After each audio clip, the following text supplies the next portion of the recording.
All right, let's call the meeting to order. Clerk will note those in attendance. All will be noted. Thank you so much. Would you stand and join me in the Pledge of Allegiance? I pledge allegiance to the flag of the United States of America and to the republic for which it stands, one nation under God, indivisible, with liberty and justice for all.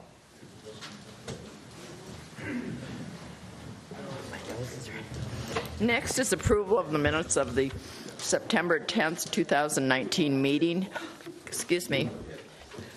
Are there any? I have a motion and a second.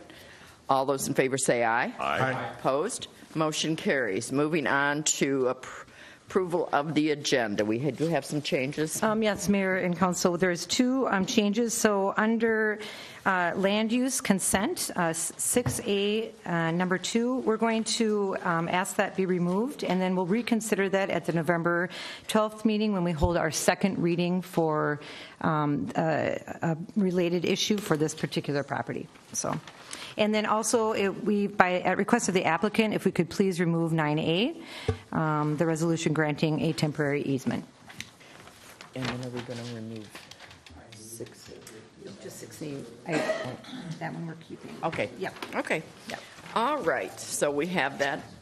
Do I have a motion to approve the agenda? Move to approve. I have a motion and a second. All those in favor say aye. Aye. Opposed? Motion carries. This is going to be an interesting meeting.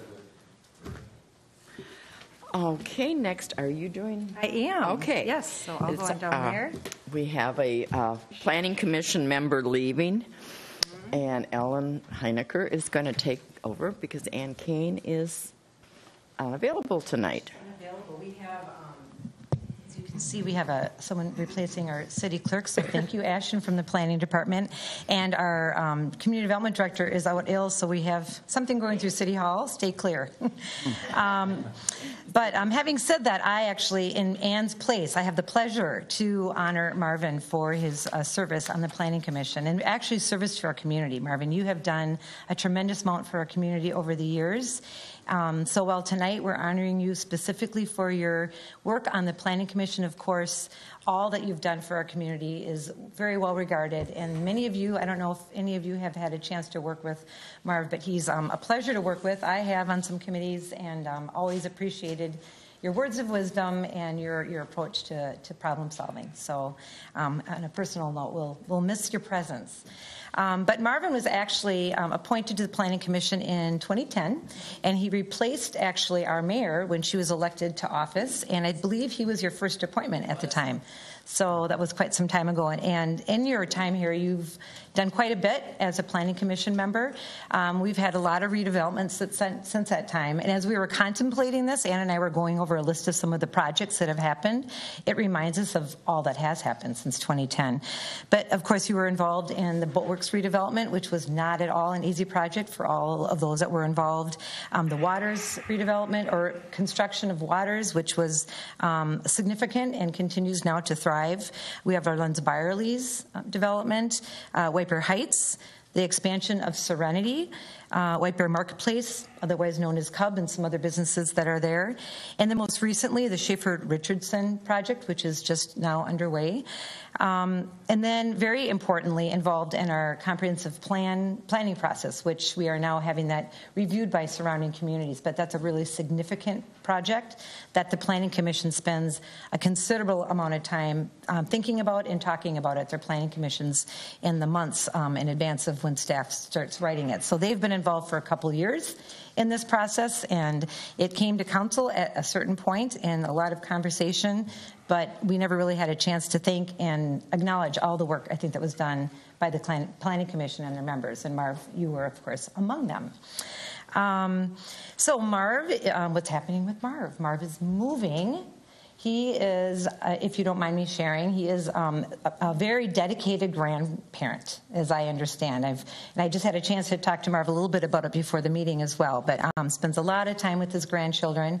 As you've told me, it sounds like some of your grandchildren that live in the area are now getting to that older, more self-sufficient age. So now you're moving, I think, what did Ann tell me? Is it down to, Indiana? No, Cincinnati. Thank you. The mayor knew. To Cincinnati, where you have some younger grandchildren, and they can endearingly continue to call you Papa, as I understand. Is that what they call you? So that's a wonderful story to know that you're able to follow your family where you're needed. We still need you, but you know your priorities. With that, I'd like to invite the mayor down to present you the bear that you get for all of your great service. It's not. Of course, it's a token, but hopefully you'll remember us fondly as you look at it in that middle of your shelf. Yes, you have to pack. One more thing to pack. Yeah. So thank you so much for everything you've done. I so appreciate it, and we will miss you. Thank you so much. Yeah, thank you. I wish I could tell you all about all that you have given me in the 9 years. I volunteered just to participate and be engaged, like it says on the White Bear Facts. But I had to follow my heart and follow my grandkids. So I urge anybody in the audience that has an inclination, participate, be engaged. There is now an opening on the Planning Commission. So pursue it with the mayor if you choose to, because I can tell you by experience that it has definitely been worth the while. Very, very engaging and interesting 9 years that I've spent with them. So thank you, Mayor. Thank you.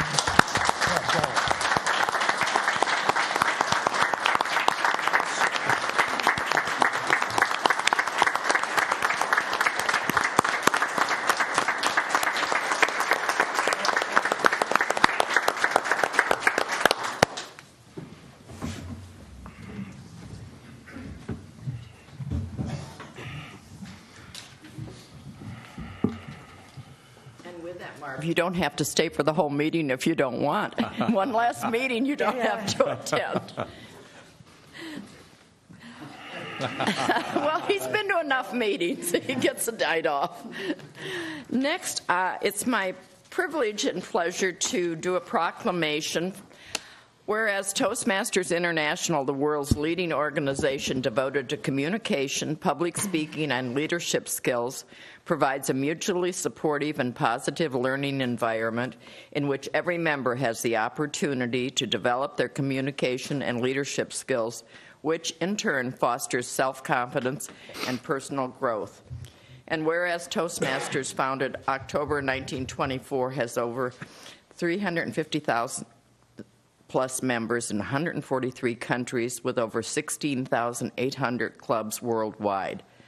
And whereas Toastmasters clubs are made up of 20 to 30 people who gather weekly to follow an agenda of prepared speeches, impromptu speeches, and evaluations, as members learn through practice by listening to one another and by studying educational manuals from Toastmasters International, which offers guidelines for speeches and leadership, and the monthly Toastmaster magazine, an excellent source to gain everyday speaking tips for both personal and professional use.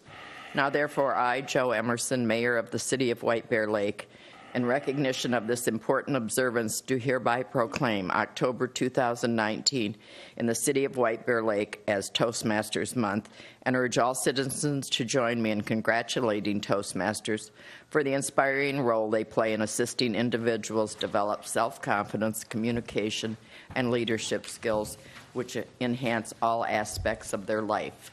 I don't believe we have someone in the audience tonight, do we? As far as I know, no. I think so. But they will be picking this up. In fact, we have one group that meets here at City Hall. Mm-hmm. I think there are 2 or 3 in White Bear Lake, and I know one group meets here. So next, under visitors and presentations, it's my pleasure to invite the superintendent of schools. And Tim, are you coming up to her? Just. I'll be available for the. All right. Well, all right. Good evening. All right. Thank you, Mayor Emerson and members of the council. So we're gonna do some teamwork here, Paul. We'll wait for the PowerPoint to come up. So I'm Wayne Kazmierczak. I'm the superintendent of White Bear Lake Area Schools. With me also is Tim Wald, Assistant Superintendent for Finance and Operations. Just before we get into it, a little bit about Tim. Tim is a longtime principal here in the White Bear Lake Schools. He was at North Campus for 6 years as an assistant principal, and then as a principal for 12 years at South Campus. And as we get into a question and answer portion of this, that'll be relevant because Tim's got a lot of great experience in working with high school as we talk about the possibility of bringing our split campus together. So he shares a great perspective. All right, so let's go ahead, Paul, to one more time. So we're here just to talk about the bond referendum. Wanted to explain to you all how we got to where we are today. There were some driving factors behind our work on facilities. One key driving factor was our new strategic plan. Our school board adopted a new plan in the spring of 2018. And throughout the plan, there are several strategies that call out facilities, and one in particular, it is that we will ensure learning environments enhance students' educational experience. And from that particular strategy, we had He's tall. Sorry, we had a committee, or the board wanted to move ahead with a community-based committee to study facilities and come to them with a recommendation. So, okay, go ahead. Also, enrollment is a big factor behind our need to look at our facilities. So the bottom figure, the 8702, that is the district-wide capacity. That's what we have currently. And in fact, that's where we opened the school year. We opened the school year at exactly 8702. So we opened the year at capacity. The 10,806 figure, that is the enrollment projection. In a decade, we anticipate being at just under 11,000 students. Okay, go ahead. Safety and security was a big part of was a big driving factor. There are a lot of different expectations now than there used to be. We've got Columbine, we've got Sandy Hook and Parkland, all of those things. And I know some of you all were involved in the more recent, couple of the more recent situations where our students came and wanted to speak with you all here. But anyway, we know that. Standards have changed, best practices have changed, and we could make some improvements not only in the safety area where you think about building access, but also with bus drop off, for example, and parent drop off. There are some differences now as to when our buildings were built originally. All right, go ahead. And then we have aging facilities, and we have deferred maintenance needs. So our buildings are over 50 years old now on average, and they were built well, they're maintained well, but there are times when there does need to be an investment in roofs and parking lots and windows and things like that. And so that's part of it. And then the future of educational programming, and part of this goes to back to our strategic plan, but also, things have changed since our schools were built in primarily the 50s and 60s. So there are the spaces need to be updated to match a more modern educational delivery system. So. All right, go ahead. Our school board took the bold step and decided to go ahead and form that committee, and so they had a very specific charge statement, but essentially what the school board wanted was a comprehensive facilities plan that met these different criteria. I won't necessarily go through all those. A lot of it is some of what I've already shared with you, but in addition to that, we wanted to make sure we used our existing facilities really well, and that the plan that advanced was something that was financially sustainable. So those are a couple of additional driving factors. All right. So we ultimately ended up with one plan. So we had that committee. They came together for over 7 months, 90 committee members. We had subcommittees, many meetings, many hours of meeting, and they came up with that one plan. So, all right, now we're going to see if the video will work. So that we have two videos. This first one is the what. This explains the high points of the plan. And there it is. I understand you have new technology that we're testing out. It's a 624 fact. We've got a really good thing going in White Bear Lake area schools. So good that families are choosing to build their homes and their futures in our communities. The district has seen 7% growth since 2010 and expects 2,000 more new students will enroll during the next 10 years. Let's face it, that's 25% higher than our current capacity. On November 5th, voters will be asked to approve a bond referendum to fund a comprehensive facilities plan. This plan is the result of a nearly year-long process involving a committee made up of 90 parents, staff, and community members. If the bond referendum is approved, every building in the district would be updated in some way, creating a domino effect of solutions. Here's a bird's-eye view of the plan. District-wide additions and renovations would accommodate projected enrollment growth. Safe, secure, and healthy learning environments for all students. Increased opportunities for students through a single, unified 9 through 12 high school experience. And flexibly designed learning spaces to support student-centered instruction. It's important to note, the average age of our district buildings is 50 years old.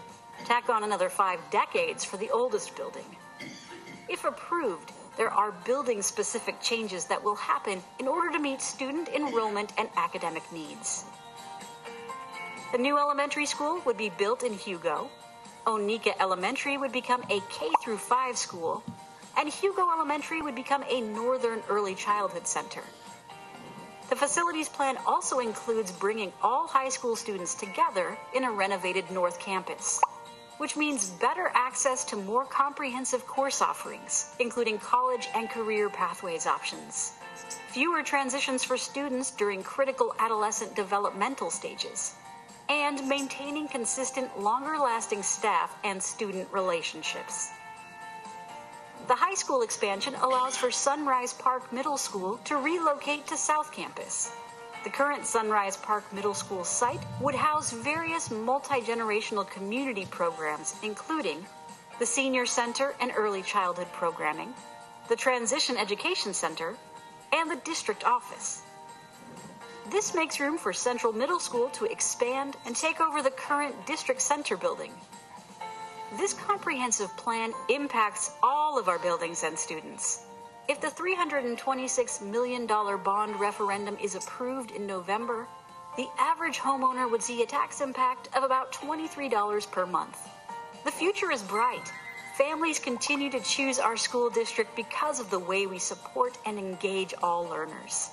After a tremendous amount of discussion and planning over the past year, the team came up with a plan that would accommodate our projected enrollment growth.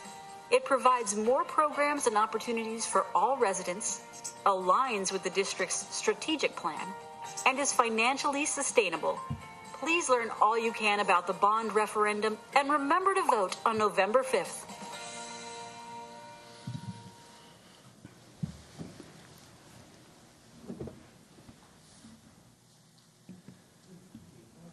All right. Nice. Okay. We can advance past this one. Just want to emphasize again that all of our buildings will be impacted. All of our students will be impacted. And go ahead, one more slide. This graphic here, it'll be difficult for you to read, but this is available on the district's website if you would like to learn more about each specific school and how they will be impacted. So I think this gives a good idea of the comprehensive nature of the plan. So each school is listed with the main parts or main components of the plan and how it would impact that school. So, so this gives us a sense, again, for that comprehensive nature of the plan, because it truly is. Go ahead. So just a little bit more about the high school. We're viewing this as an opportunity to really step back and reimagine what we want the high school experience to be in White Bear Lake, and White Bear Lake area schools. So we've got North Campus, and that is a well-built building. It needs some remodeling, but we are able to use that square footage and then add on to that site so that we would have enough space to house our 9th through 12th graders. And so we have this unique opportunity where we get to think about what that high school experience will be, and we. And again, it would be in the centrally located North Campus site. The district owns the land upon which this plan can be executed. So that's everything we're talking about can be done on property that we own already. Okay, go ahead.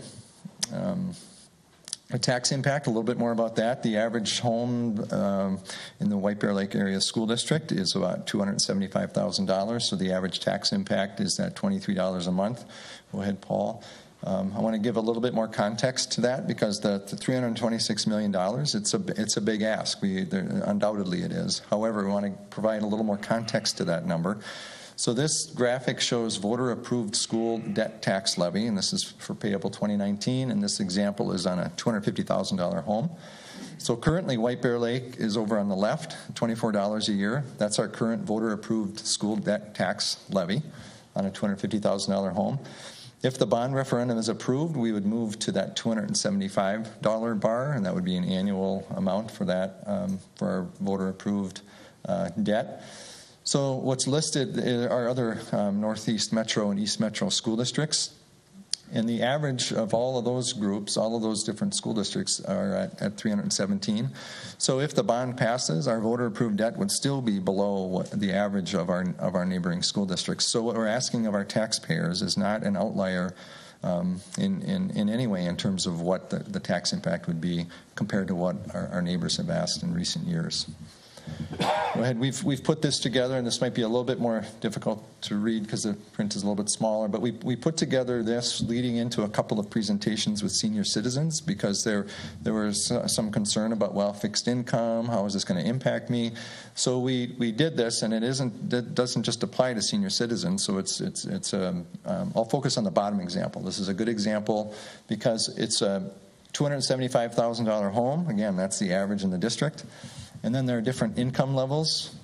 So the average household income approximately in the White Bear Lake area schools is about that $100,000 mark. So if you just follow along on the bottom row, $275,000 home, $100,000 household income, that family would qualify for a rebate of $168, the homestead credit refund. And so their net tax impact would be under $10 a month. And so a lot of our families would benefit from this program, from the state program.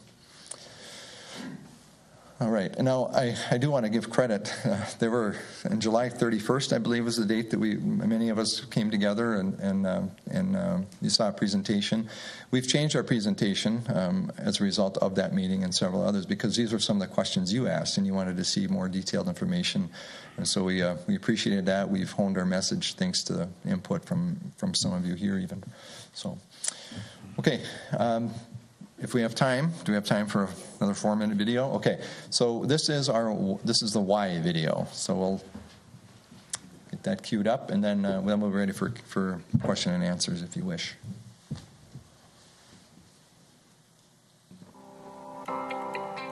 What I love most about White Bear Lake area schools is really the great sense of community that we have here. You live in White Bear Lake, you live in anywhere in the surrounding areas, you're a bear. When I see our students and what they're doing, I feel pride that they're a product of our system and of our community. I'm so proud to be part of this school district. It's a very special place. Our strategic plan has provided a new direction for us. We have defined what we want our students' experience to be here, and we need facilities to come along with that new vision. And that's why on November 5th, we're asking our community to come out and vote on a bond referendum that would support these exciting changes for our students. This plan is focused on 4 areas. It accommodates our projected enrollment growth. It provides safe, secure, and healthy learning environments for all students. This plan increases opportunities for students through a single, unified 9 through 12 high school experience. And lastly, it creates flexibly designed learning spaces to support student-centered instruction. I'm excited that we're actually looking at what would be best for our schools and our students. There was a lot that went into planning for this. Lots of opportunities for community members to have a voice. The fact that I've had a say in different things and been able to speak for my peers have been absolutely incredible. We unanimously approved a plan that we thought was best for everybody involved. People are choosing to move to White Bear Lake. They're choosing to build homes in White Bear Lake. So we're essentially at capacity right now, and we anticipate adding another 25% to our student population over the next decade. So that's good for businesses and property values to have a desirable place that people want to live in. Our facilities are aging. Simple comforts like our air conditioning and heating and making sure the roof isn't leaking, those things impact what we're able to do for students. Expectations around safety and security have evolved over the last few years, and it's time to invest in our facilities to make sure our students and staff are safe. We've done a lot of great work for the past 30 plus years, making sure our community feels supported in that split campus model, but it's not the best that we can be. Many different options were discussed, and everyone arrived that we are a one high school community, and coming together as one White Bear Lake area high school is going to propel us into the future. We know that transitioning from one building to another can cause stress. We know that building relationships with adults is really critical. When you have two different high schools, you have only so much time that you can establish that relationship, and then they're off to a different campus. You finally start to get comfortable in North Campus, and you start to learn what the circles are, and then, boom, you're in another school, and now you're in the maze of South Campus. In order to maintain the level of programming that we currently offer and even expand that, we need to be one campus. And so when we looked at coming together in that high school that will eventually grow to 3,200 students, there are really intentional ways that we can make a big school feel small for our students and families. The idea that we're all Bears and we're all under the same roof will allow us to reimagine what the high school experience is for our students. Flexible learning spaces around all of our buildings, not just focused in our high schools, I think is really key. I mean, just sitting in front of a teacher and being lectured, I mean, that doesn't work for everyone, and that's kind of how our system is set up right now. Student agency is a big part of the strategic plan. So I like that we're looking at more collaborative spaces. I want them to explore and find and discover that learning on their own. We're at a pivotal moment in our district's history to really form what we believe education should look like for our students now and for many years to come. This $326 million bond referendum impacts all of our buildings and students and can be accomplished with a tax impact of about $23 a month for the average homeowner. Whether you have kids in school or not, I mean, the bottom line is, we have to accommodate the kids and do what's best for the kids, really, and so that's what we're trying to do. Please learn all that you can about this referendum, and remember to vote November 5th.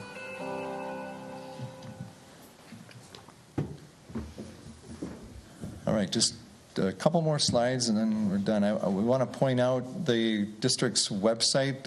Here's the homepage, and there are a lot of different ways to find, go ahead one more, to find the bond referendum information page. And we have the videos are available there along with a lot of different information. There's a tax calculator there, so if somebody wants to find out exactly what the tax impact would be, it's there. You can find out. And then as we've gotten questions and during our presentations, we've tried to add the most pressing questions on the website so that the answers are there.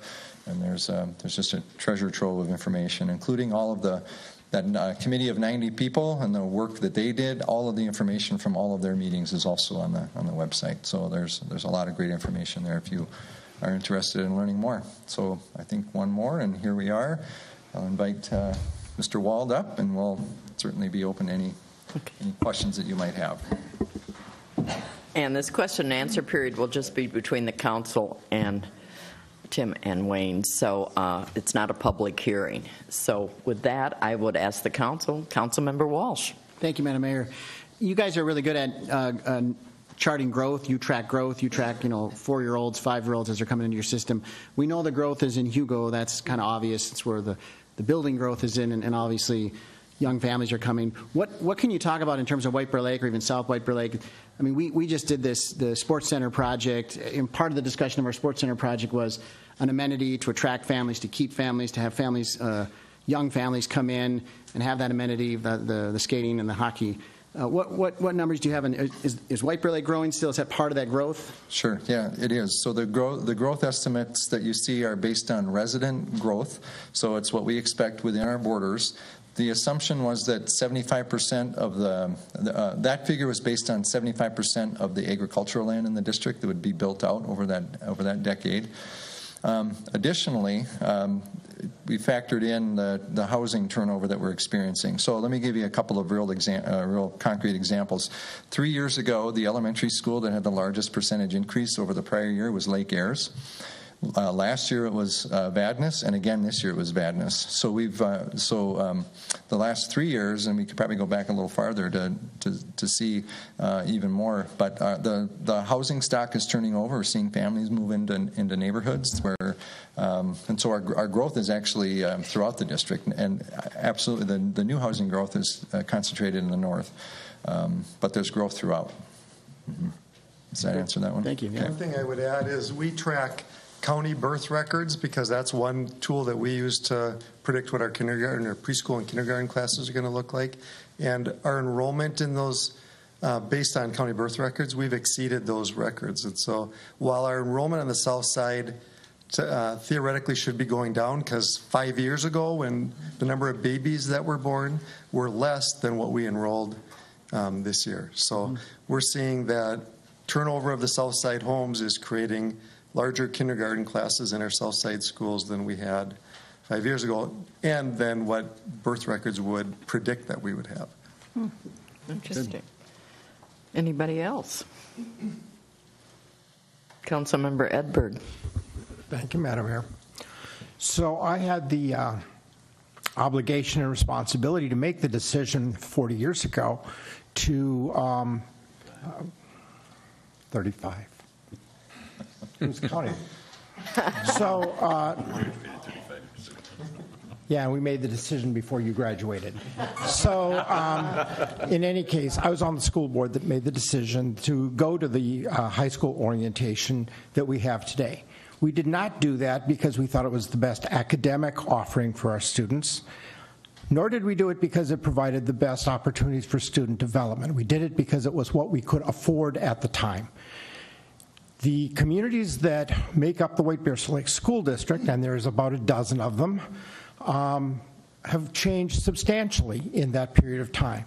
Our tax bases are different. We've seen tremendous growth already in the north and western parts of the district, and we're going to see more. And as the response to Mr. Walsh's question, we are seeing it in my side of the my area of the south side. Our streets are alive with kids again, playing football and basketball on the street, and other kinds of signs that we have vibrant young communities coming back into our entire White Bear Lake community. So this population curve is a real thing.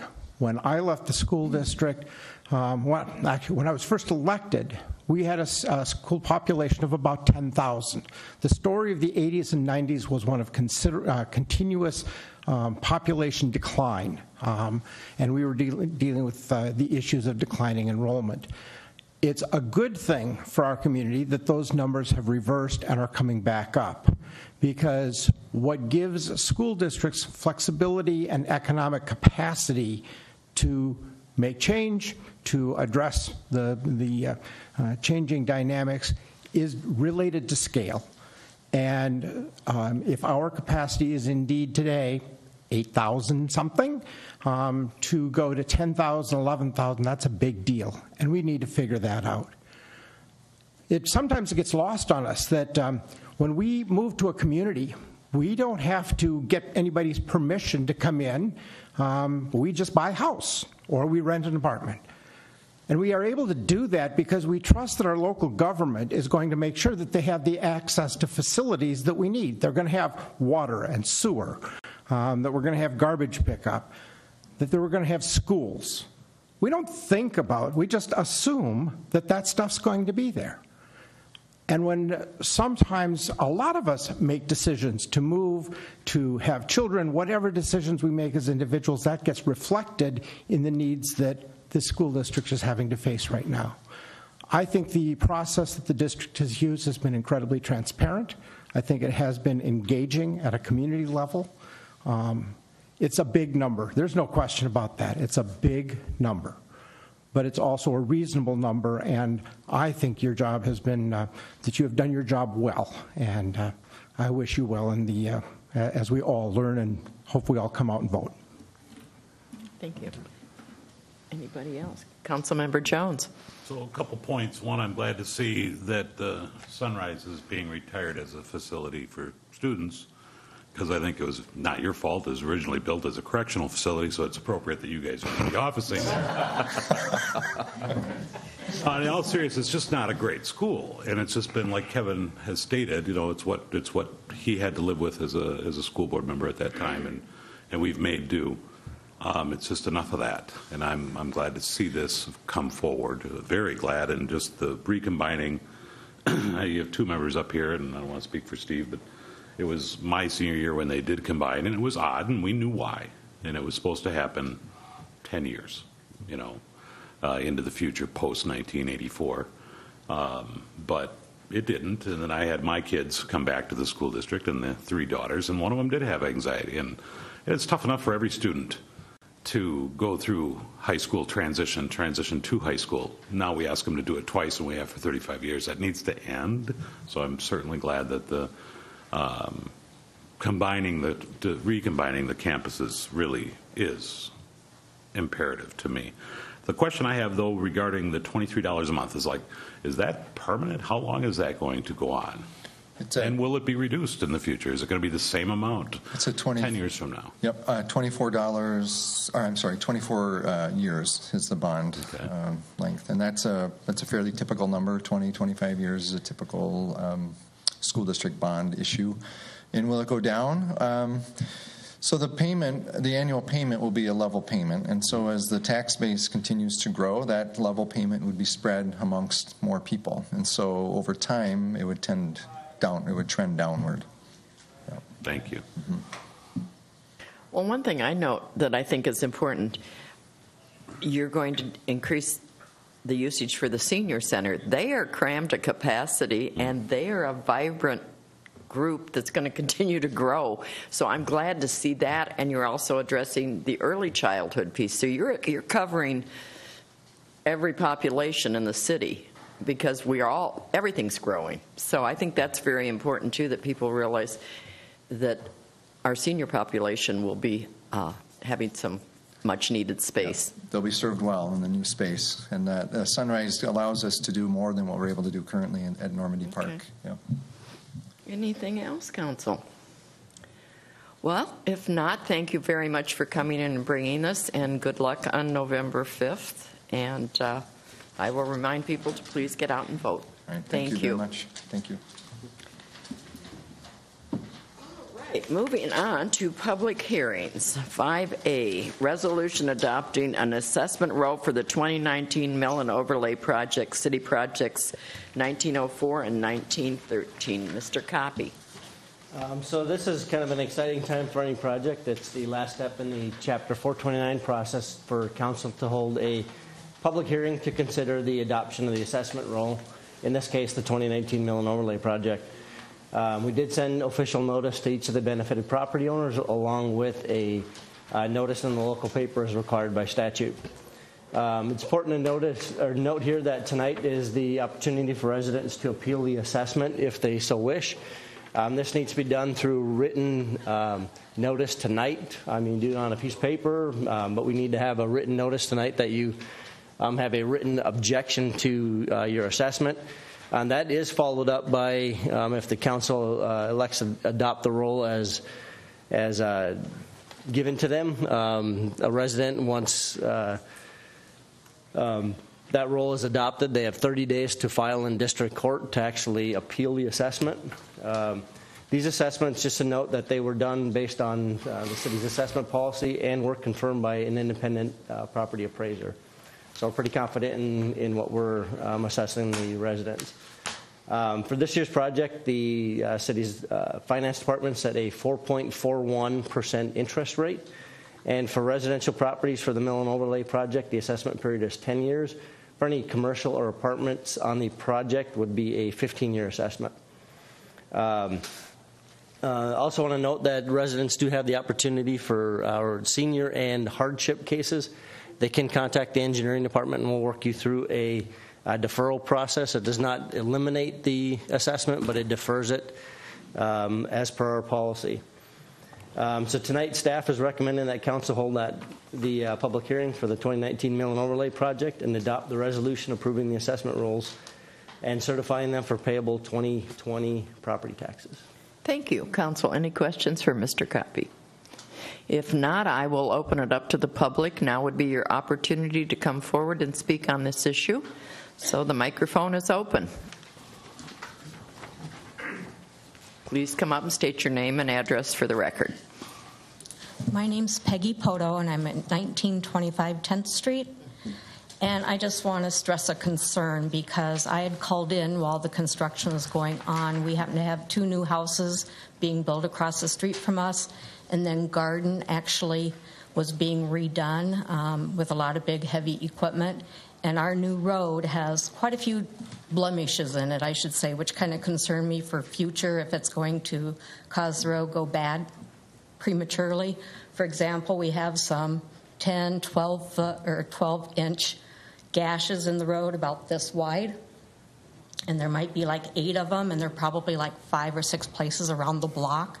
So there's certain things like that that concern me. I had called into the engineering department and said, hey, have you talked to the contractor? Could we maybe resurface our road later after some of the construction is done? And I guess they didn't talk. So that's just my concern. When there's things like that going on, I would prefer to see the city wait until some of the heavy equipment is off the road just to preserve it. Thank you. Thank you, Madam Mayor. I'll just make a quick response to the comment.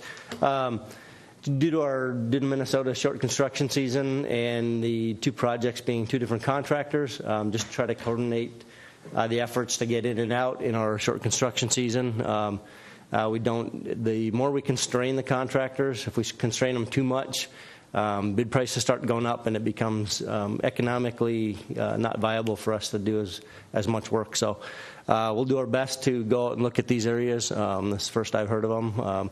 Our field inspectors are constantly working with the contractors to finish a punch list. It may be on those punch lists, but due to we have a number of areas in both the Mill Overlay project as well as the Reconstruct project that we'll talk about in a little bit. Due to the rain and stuff in September that we've had, they've gotten way behind on just finishing up projects, let alone getting back and doing some of the punch list work. So we will go out and do those final punch list items, of which many of these might still be on that list. It's just that they're so behind because of the September rains. Okay, thank you. Is there anyone else that wishes to speak? Hi, my name's Valerie Light. I can't even talk. Valerie Riley. I live at 2637 Aspen Court. It's 2 different townhome developments that are in my area. I'm in Lakewood Village 2, and then there's Lakewood Village 1. Lakewood Village 2 has been assessed $800+ per home, and Lakewood Village 1 is between $200 and $300 per home. So I'm asking why there's such a disparity, given we all use those roads. Lakewood Village 1 cannot get to their property unless they come on the roads that Lakewood Village 1 is paying a higher assessment for.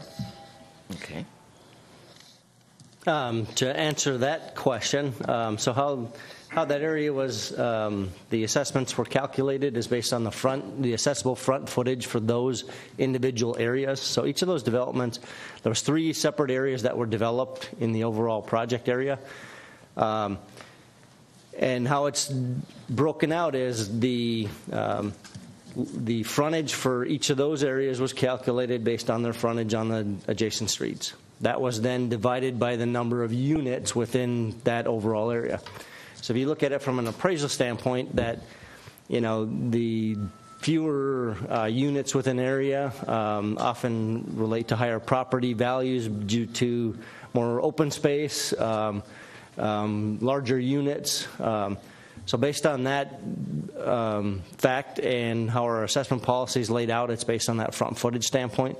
So each of those areas that were developed were based on just like a home would have been, the overall frontage of their area divided by the number of units.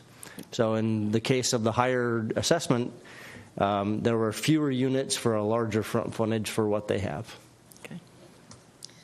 So is there any way that can be reassessed? Because, again, Lakewood Village 1 cannot get to their homes unless they drive on the roads that Lakewood Village 2 is paying a higher assessment for.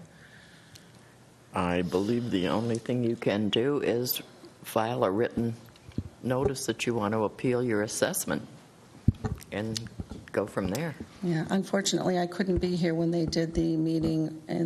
But tonight you can file. You can do that. Okay, so. Yeah, Madam Mayor and Council, just as a reminder to you and others that are here, if you do have an appeal that to your assessment, so certainly even if it's just on a piece of scrap paper, just put something down and then we'll have that considered. And just maybe to extend a bit beyond what Paul had, our engineer had indicated was, what was applied, the assessment policy applied to your property, while it does, I think probably from a property or a homeowner, feel imbalanced. It's a very consistent policy that's applied across the city. So really looking at front footage and area is, and an appraiser helps to determine that assessment. Certainly, it might be helpful even to go through that to help better understand it. Maybe meet with someone from the engineering department. But I would welcome or invite you to certainly submit an appeal if you'd like to follow through with that process. Right, and you mentioned that the assessment value of the homes, that Lakewood Village 2 has a higher assessment, and we don't because we have smaller townhomes than Lakewood Village 1. They're 3 bedrooms, we're 2 bedrooms. Mm-hmm. We have smaller square footage, so it's... Well, like I said, I would encourage you then to file the appeal. Yeah, and then in terms of the restoration, we still have standing water in many areas in our community, which is going to be a huge problem when winter comes. When you come in off of County Road D on Glen Oaks, we have standing water there, and there's standing water at several of the private roads that go into the homes, and because they weren't leveled out properly. So I'll address a couple of those questions. The County Road D and Glen Oaks, we are aware of. That is one of those items that are on the punch list that we're working with a contractor on. I spoke with another gentleman before the meeting who was asking the same thing. As far as some of the other areas, again, I'll address it kind of broadly. This is a mill and overlay project that was meant to be a interim pavement preservation technique that will extend the life of the overall pavement system, the curb and gutter and whatnot. Extensive storm sewer repairs and things were not put in place. If we look at the overall development area, there is little to none as far as storm sewer goes. So we did our best as far as the project goes to correct drainage in as many areas as we can, but it is not. We understand it is not perfect. In order to do that, an $833 assessment might have been $10,000 because we would have had to extend storm sewer, construct ponds. So it's kind of a trade-off of we're preserving the pavement, giving you a nice driving surface, but in 25 years or when we do the next project, might be the opportunity to actually extend more storm sewer into the area, but to keep it a low-cost pavement preservation, it was not feasible to extend that much storm sewer. But there's standing water in areas that there didn't used to be standing water. That's my point. There is. So what I'll do is I'll let anyone in the audience know or anyone listening in the television land there, if you please contact our office. We're not always out there during a rainfall or immediately after a rainfall event. Please let us know those areas. That's what we rely on as far as that feedback goes. So if you give engineering a call and let us know specific areas, we'd be happy to meet you out there. Or if you can describe that. Take pictures and send them send them to us with a location. We'd be happy to take a look at those. Yeah, because there's a lot of seniors that live in our community, so it's going to be a slip, trip, and fall issue come winter. Yeah, there were a lot of standing water and drainage issues before the project, so some may have moved slightly, but we knew we weren't going to be able to fix them all. Right. Okay. So just anything on a piece of paper? Just a piece of paper. Mm-hmm. And just a reminder to anybody who is filing that objection, the follow-up is to file in district court to actually appeal the assessment. But tonight is just to give us notification that they are appealing, correct? Correct. Okay. And then we would have to file ourselves as... Correct. You would have to file either through an attorney, or I'll let Troy speak to it, I guess. Yeah. Please. Thank you, Madam Mayor and Council. Yes, I mean, just to be clear on the language here, what happens tonight is considered filing an objection to the assessment. That is a necessary precursor to filing in district court. You can submit a written objection just to go on record as to your objection to the assessment. That doesn't compel you to file in district court. In fact, a fair number of people will file a written objection just to make sure the city is aware of it, but frankly don't spend what could be thousands of dollars to appeal in district court. And for those that do go to district court, just so you know, the law is set up in such a way that one, it gets rejected if you didn't file an objection at this stage or before. Two, there's a presumption that the assessment is within the special benefit increase for that property.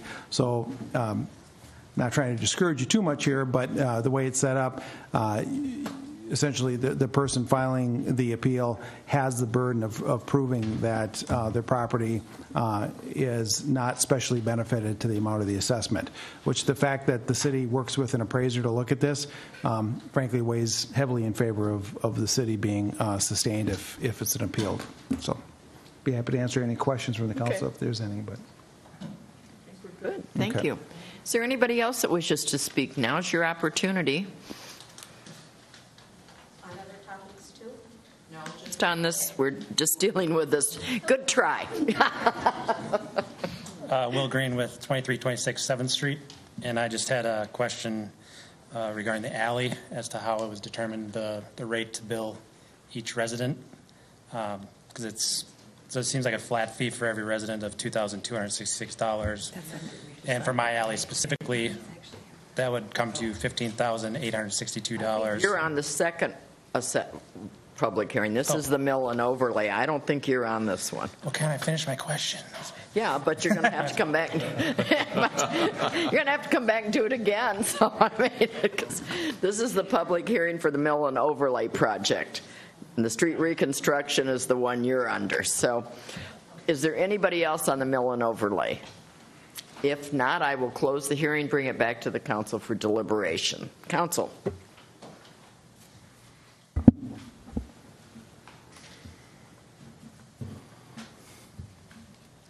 Well, if you, Councilmember Walsh. There's no discussion necessary. Maybe I would move approval of the final assessment roll. That's in order, right? That's the motion you want? Yes. I have a motion and a second. Is there any further discussion? If not, all those in favor say aye. Aye. Opposed? Motion carries. Now we're moving on to 5B, assessment roll for the 2019 street reconstruction project, city projects 1901 and 1906. Mr. Kopp. Similar to the previous project, the 2019 street reconstruction projects, the last step in the process is to hold a public hearing for the adoption or consideration of the adoption of the assessment rolls. We did notice all benefited property owners and noticed in the local paper as required by the statute. Again, residents can appeal by the process that Troy had just mentioned. We file a written objection this evening and follow up with district court within 30 days after the adoption of the assessment roll. Again, similar to the mill and overlay project, the city has set the assessment or the interest rate at 4.41%. For the reconstruct project, the assessment period is 15 years for single-family residential properties. If you would like to contact the engineering department for anyone with senior or hardship deferrals, we're happy to do that for anybody who meets those criteria. As far as written objections go, staff did receive prior to the meeting 2 written objections, one from 4860 Johnson Avenue and 4830 Johnson Avenue, both objecting to the alley assessment. Those are on record with the city. And then one thing to note to council and those in the audience and those may be watching at home, due to a couple of clerical errors, some mix-up of a couple of addresses, we will be recommending council continue the public hearing to the October 22nd council meeting. So we've not presented council with the resolutions to adopt the assessment roll. So we recommend that council open the public hearing, but we would continue it to the October 22nd meeting. So with that, I would turn it over to the council. Well, can you answer the question on the alley? Because I remember we discussed this previously, and I believe we said it was this was going to be the policy, as I recall the conversation. So the basic policy is it's not necessarily the existing use that sets the benefit to the property. It is the kind of the available use. So many of the properties, and we've seen a number of them in town that have corner lots that have redeveloped. A lot of corner lots use the adjacent street for access. Some use the alleys. So a lot of the objections that we've gotten are from those that are on corner lots that use the street for access. However, in many cases, and I believe last year, Community Development Director Ann Kane had mentioned that any property that does redevelop needs to use the alley for access for any future building with a 20-foot setback. So that being said, we've looked at the properties in this year's project and determined that each of them could use the alley for any redevelopment of the property. Again, it's not necessarily the existing use, it is the potential for any future use. So, the life of the street or alley is, can be 50, 75 years, so a lot can happen in that time frame to allow that property owner to use that alley for access. Thank you. Council, any questions before I open it up for the public hearing? If not, does that answer your question, sir? No. Okay, well, come on up. That is my alley, but not the question I have. I was just more questioning or wondering how the billing was determined per resident, because it seems like it's a flat fee of $2,266. That's what we just determined, wasn't it? As I recall. Okay. Go ahead, Councilmember Edberg. If I'm hearing the question, and perhaps you can redirect my thinking here, is that you're saying, so why is this based on accessible footage, which is the policy that we use for streets, or is it by the number of properties, and we take the total cost divided by the number of properties, or is it allocated proportionally to running foot of footage? Correct. Now, that's what I'm hearing, but maybe I'm not listening correctly. Kind of along the same lines as when I was looking at the alley and then the cost. We have 7 residents being billed $2,266. So for a run of 222 feet by 10 feet wide, it's $15,862, which is roughly $7 a square foot. And a quick Google search, which is not always accurate, I know, but it said, a pavement would be $3 to $5, and say like the $7 is more getting into like the rate for concrete. So I just wondered how that was determined. There can be a lot of variability in what you're looking at for. I'll just start it off with as far as the cost that you're looking at can vary greatly based on thickness. Most driveways, people are doing, bituminous paving for a driveway are typically going about 2 inches thick. We're going 3 to 4 inches thick. Just for that longevity, there's a lot of subgrade excavation, things that like that need to occur, restoration. So a lot of stuff is not included likely not included in your costs that you found. As far as the actual assessment goes, and I'm going to go back and I'm probably need help from council because I was not here a year ago. So that being said, the last year, as far as the 2018 street reconstruction project, was the first year that alleys were reconstructed. So council had a decision to make. So basically what had happened last year was the assessment rate was based on a per unit basis because it's the alleys were determined that it's typically not like a street where people are traveling on. It's benefiting those that are either using or able to use in the future that alley. So that per unit was based on roughly a 75-25 split. 25% of that cost being paid by the city and 75% of the remaining cost being assessed to the adjacent benefiting properties. That being said, going into it through the feasibility study, looking at costs again this year, comparing them to last year, very similar. Per alleys are fairly consistent as far as width and the number of units per alley. So we kept the assessment rate similar to what we had last year, inflated it, and that worked out to roughly that 75-25 split again. So very comparable to last year's, which we found were quite defendable in the assessment case. Yeah, that's what I remember when we did it last year. I remember that. Okay, is there anyone else that has a question? Now is your opportunity.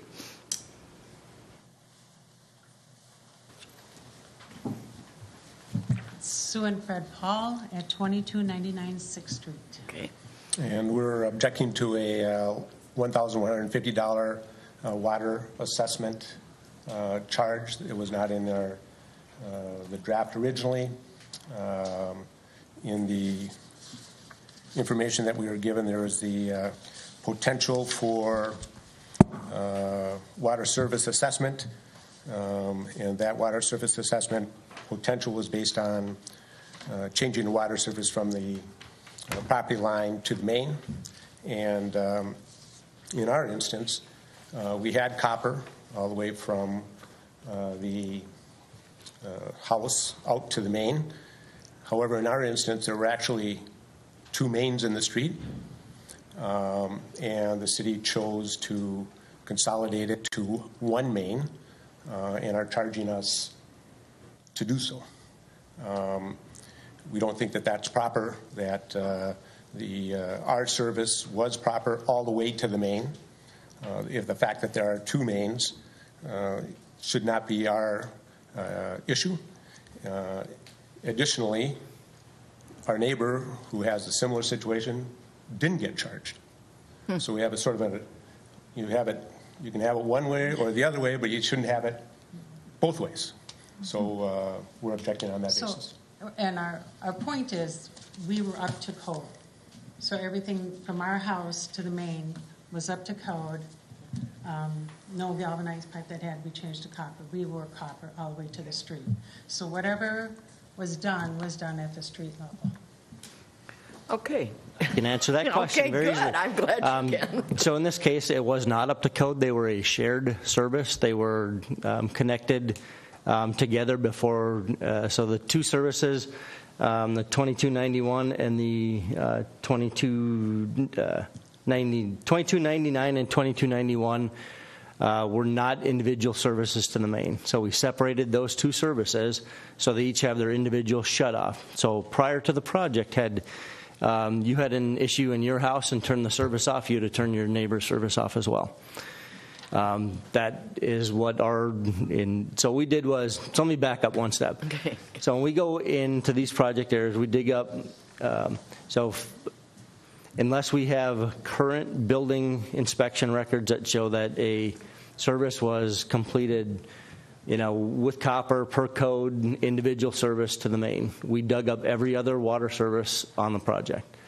So that's why we put in the notices and all the information that we provide to during the public hearing, throughout the different notices, we let folks know that there could be instances like this that we run into. When we dug up this service, they were connected before they hit the main. So there was 1 curb stop for 2 houses, which is not up to code. That being said, as far as the comment that your neighbor was not, that was one of the clerical errors that we needed to correct. Your neighbor will, in a revised assessment. That isn't the point. You're missing the point entirely. And the problem is that what's done in the street is done by the city. Not necessarily. It can be done. There's a lot of things that have been done in the past through different. I also take exception that we had a curb stop, and shutting off our curb stop would not have affected the neighbor's water whatsoever. Excuse me, but you need to direct your comments to me. That's right. Sorry. We have a curb stop. Shutting off our curb stop would not have affected him whatsoever. They were parallel mains in the street. Why that is, we have no clue as to why that is, or whether that's considered a main or an auxiliary service. I think we're playing a semantic game there. The point is that our service from our house to the curb stop to the connection in the street was copper all the way. Okay. And but I don't think that's the issue. I don't believe that's the issue. Well, that is the issue based on your potential water service assessment. In other words, the assessment that you're claiming is to material other than copper or plastic. That's the purpose of the potential water service assessment, which is what you're charging us for.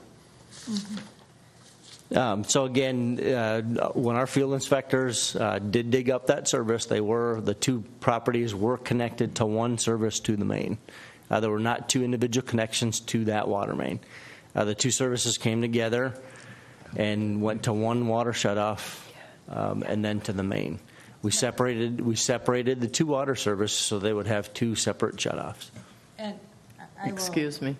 I will challenge that, but I heard them say there were 2 shutoffs on our street when they were digging it up in front of our house. Our point is, what we have control over, being a homeowner, making sure we're up to code to the street, we have done. We've lived in that house for 34 years. I mean, nothing else has been done in the street. What was done in the street was done by the city. And whatever that little adjunct or whatever it is that you're telling me, that has no, as a homeowner, we have no control over that. We do have control over what comes from our house to the street, but what was done in the street was done by the city, not us.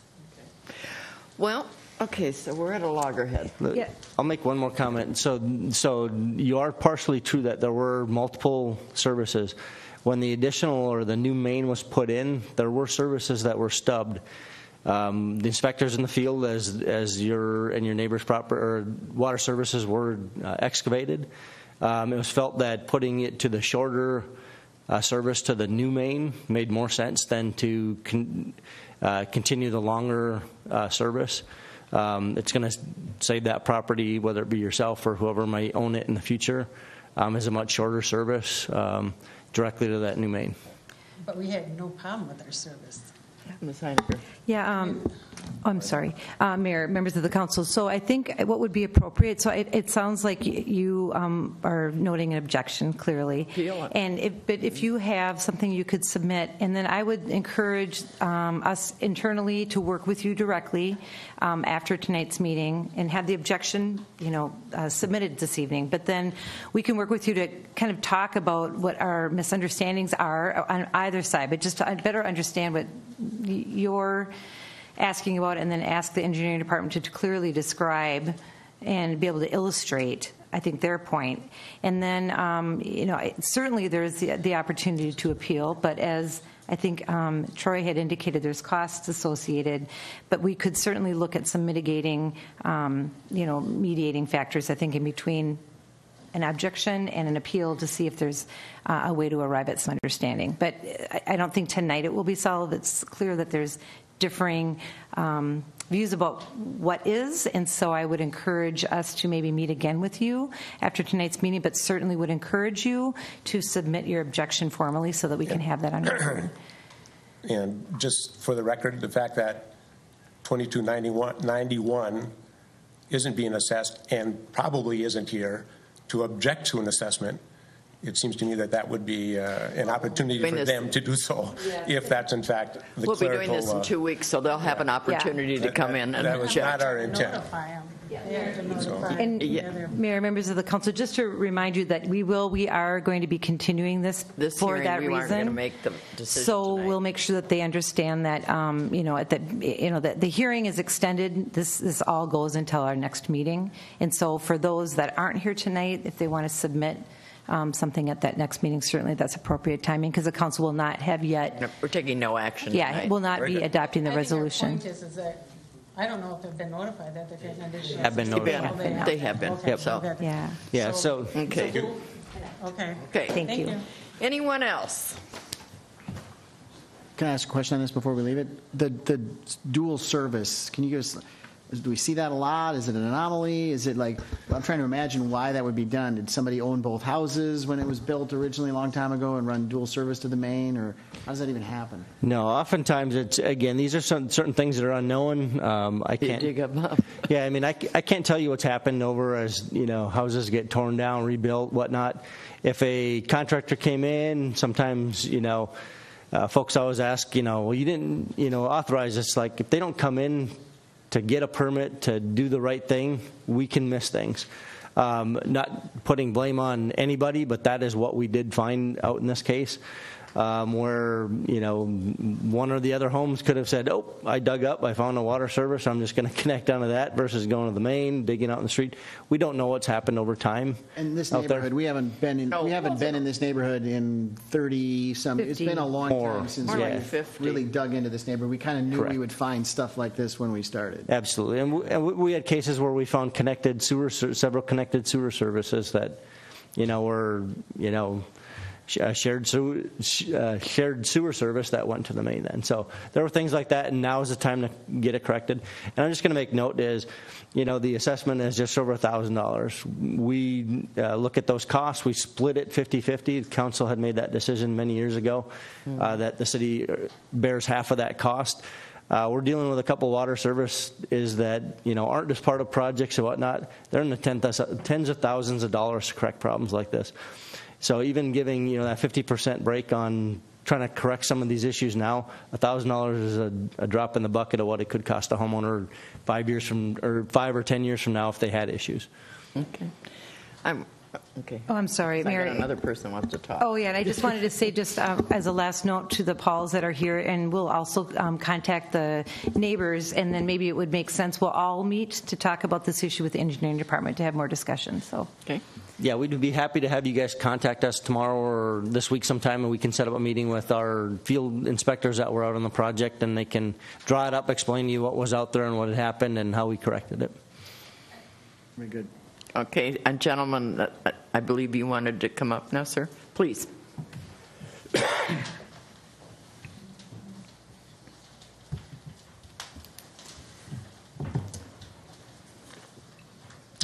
Hi, my name is, Montgomery Mao at 4860 Johnson Avenue.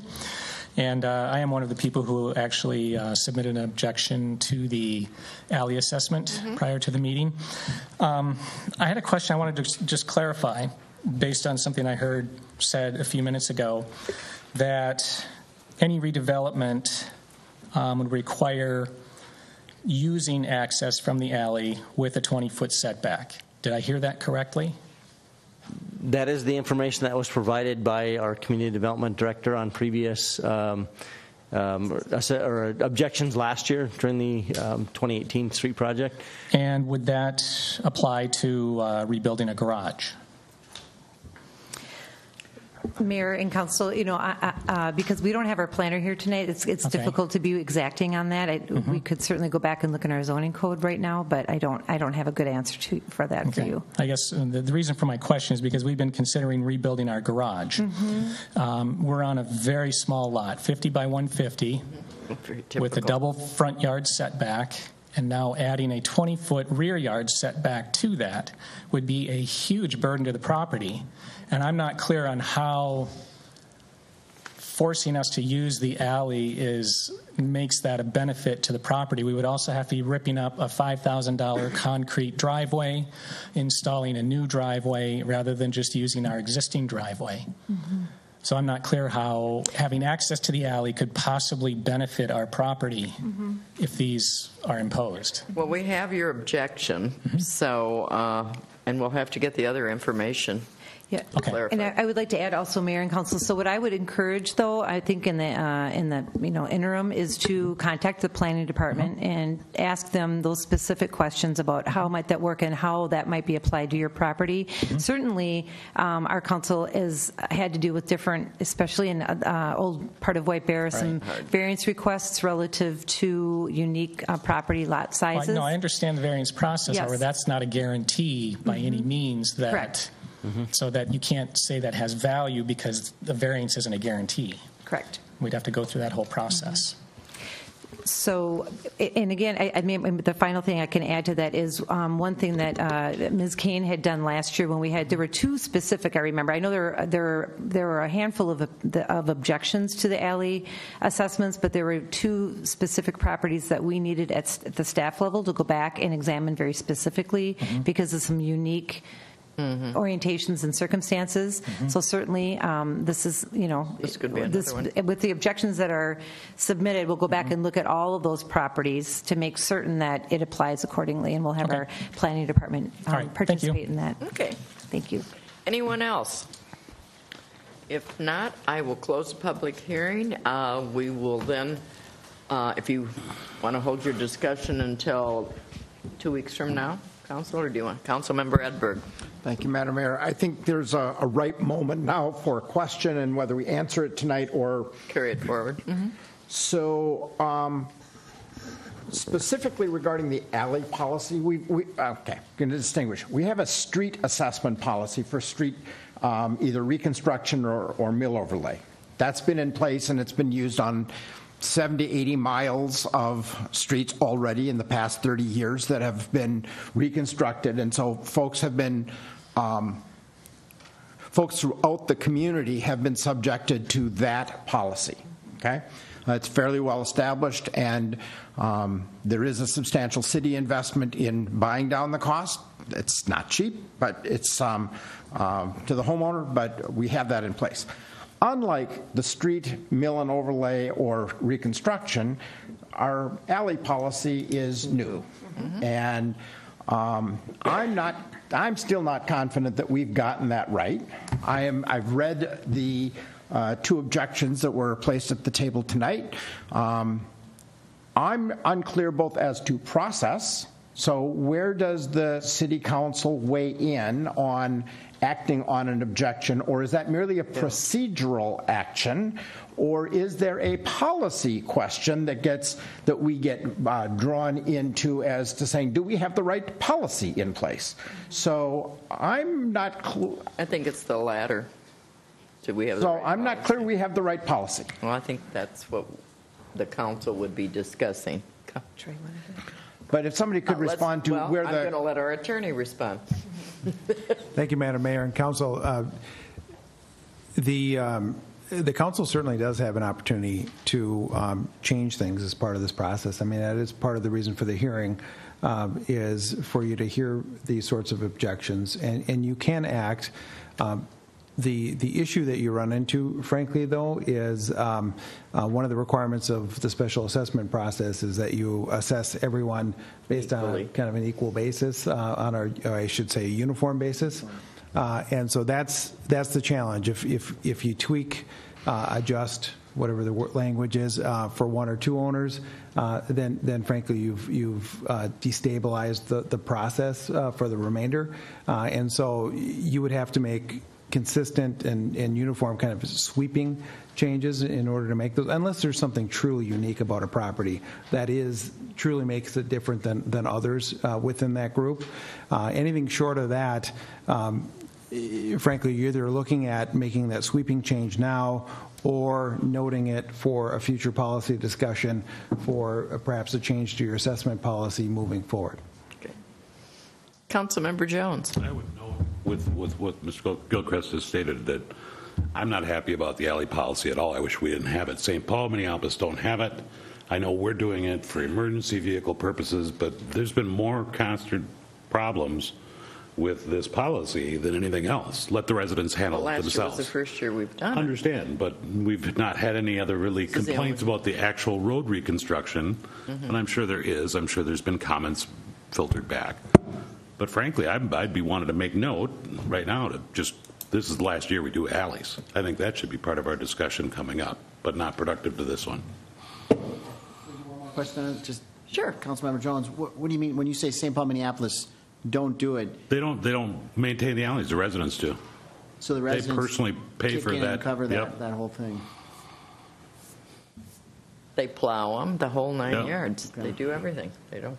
And we chose to step in to really for emergency, to make sure the emergency vehicles can get through to them. So I agree with it. I mean, I think that's where we're at. We need more time on this issue globally. But how does that impact the fact that we've got these assessments? But I would just say we have alleys, right. You know, but are we done? Yeah, Mayor and Council, one thing that I would just add would be that we did establish this policy in advance of a project we did last year, and so we've already assessed several properties in accordance to the policy that was discussed in advance of that project. Yeah. So I just want to caution that certainly it was, I remember that the conversation relative to the assessment policy for alleys was not easy, and there were a lot of different iterations. I know that the engineering department had gone through to try to establish something that seemed fair, reasonable, and uniform. And it was not easy, and this was what, in the end, after considerable discussion, I think we landed on as a body. But clearly, it's not without its issues. But I would, Madam Mayor, please. I would support whatever we did last year, I think we have to do this year. We have to keep stay it uniform. Residents have the ability to we have to formalize their objection and run the appeal process, and I'm sorry for that, but again, trying to treat what we've done last year and this year fairly. we have to do, I think. The direction to go. Okay, so yes, Mr. Madam Mayor, Gilchrist. thank you. Just to, again to clarify, and I'm afraid I may have just cut you off from doing exactly what I'm trying to do here is just to say that this hearing is being continued, and so persons that are affected by this assessment certainly have an opportunity to show back up at your next meeting, and we'll have another opportunity to speak and to file a written objection. So this does not close it this evening with respect to the vast majority of the folks, or for I think it was the 5 that corrective notices were sent out. The whole group has an opportunity to show up next time, speak, and to file objections. Because there will be another public hearing. Right. So with that, we will continue this to the October 20th. Councilmember Bean. Thank you. This is your ward. Right. The one comment I wanted to make, I understand that there's going to be an additional meeting regarding the dual access to the main. And I would just like to note that any change that's made for one individual would have to be made for other individuals. And I also fully support making it correct. And this is the time to do it. When the street's all torn up, the time to fix it is now. And so and I agree with with that process. And regarding the alleys, we have a process. I like the idea of keeping them, maintaining them, and for emergency vehicles and whatnot. And I don't want to go to the St. Paul model. I want to keep our model. Thank you. All right, then we will bring this issue back on the 22nd of October. And with that, I will move on to land use, the consent agenda. Move to approve. I have a motion and a second. All those in favor say aye. Aye. Opposed? Motion carries. All of you that have been patiently waiting, your projects will go forward now. So, moving on to ordinances. 8A, second reading of a request to rezone property from B3 auto-oriented business to I1 limited industry and P public. Case number 19-3-Z. Thank you, Mayor and Council. In place of Ms. Keene, I'll give a brief report on this. I think there's a slide that might be available for this. So the Council, and if not, that's all right. The Council's familiar with this project. This is a property that we purchased adjacent to, just north of our existing public works site. And it's a staff-initiated request for zoning district reclassifications for the Saputo rearrangement that we purchased earlier this year. And with that slide, so the site, as you know it, is just west of 61 and south of Conroe Road F. And it's a roughly 3-acre lot, previously occupied by 3 single-family homes and 1 commercial pole barn, all of which I think are now gone. Yes, thanks to our fearless fire department for some practice. Oh, that's right. Burning. That was the burn. Yes, it was the burn. 2 burns. And then the next slide shows that they're currently, that's the right one, I'm sorry. They're currently, there's 4 parcels that are currently zoned B3 auto-oriented business. And the request then, as the next slide shows, would be for rezoning of the northern parcel from the B3 auto-oriented business to limited industry, and the southern parcel from B3 auto-oriented business to public. We purchased these parcels from the Wilt family estate earlier this year, and we're now requesting a preliminary and final plat to rearrange the 4 parcels into 2. And as the council is aware, they would then be split, and the parcel to the north half of the parcel, the next slide might even show it. Oh, I'm getting ahead of myself, but the north half of the parcel, which actually is on the bottom half of that screen, would be the Saputo. Am I looking at that right? Saputo is to the north. Yeah. So you can see there's a subject site. So the gray half would be actually acquired by Saputo, and we're expecting that transaction to take place after this rearrangement is complete. And they will use that for future expansion of their facility. And then the southern half of that will then become part of our public works facility. More right now would be an expansion of some, cold storage. We're not constructing anything on there. We'll be putting some of our operations for our things that from our street sweeping cleanings, perhaps placing them there rather than our former site, with the understanding that at some point our former public works site will be redeveloped, we expect, and we need that space to accommodate what we currently are doing with the former site. So I don't know if there's another slide there on that. That just is another illustration, an aerial shot of the rearrangement. It shows the existing 4 parcels. You can see barely in the black lines, but it will then be, for this ordinance, actually just a rezoning of it for that property. And it's second reading, so we haven't had any questions related to this property. I'm not sure if council has any additional questions, but we'd be happy to help answer them if you do at this time. Otherwise, we recommend adoption of the attached resolution. Do I need to have a public hearing? Yes, we need to have a public hearing. So, Councilmember Walsh. Did you say public meeting? I'm sorry. I have to, yeah, I have to sorry, open it then up I'll to the wait. public. I'll wait.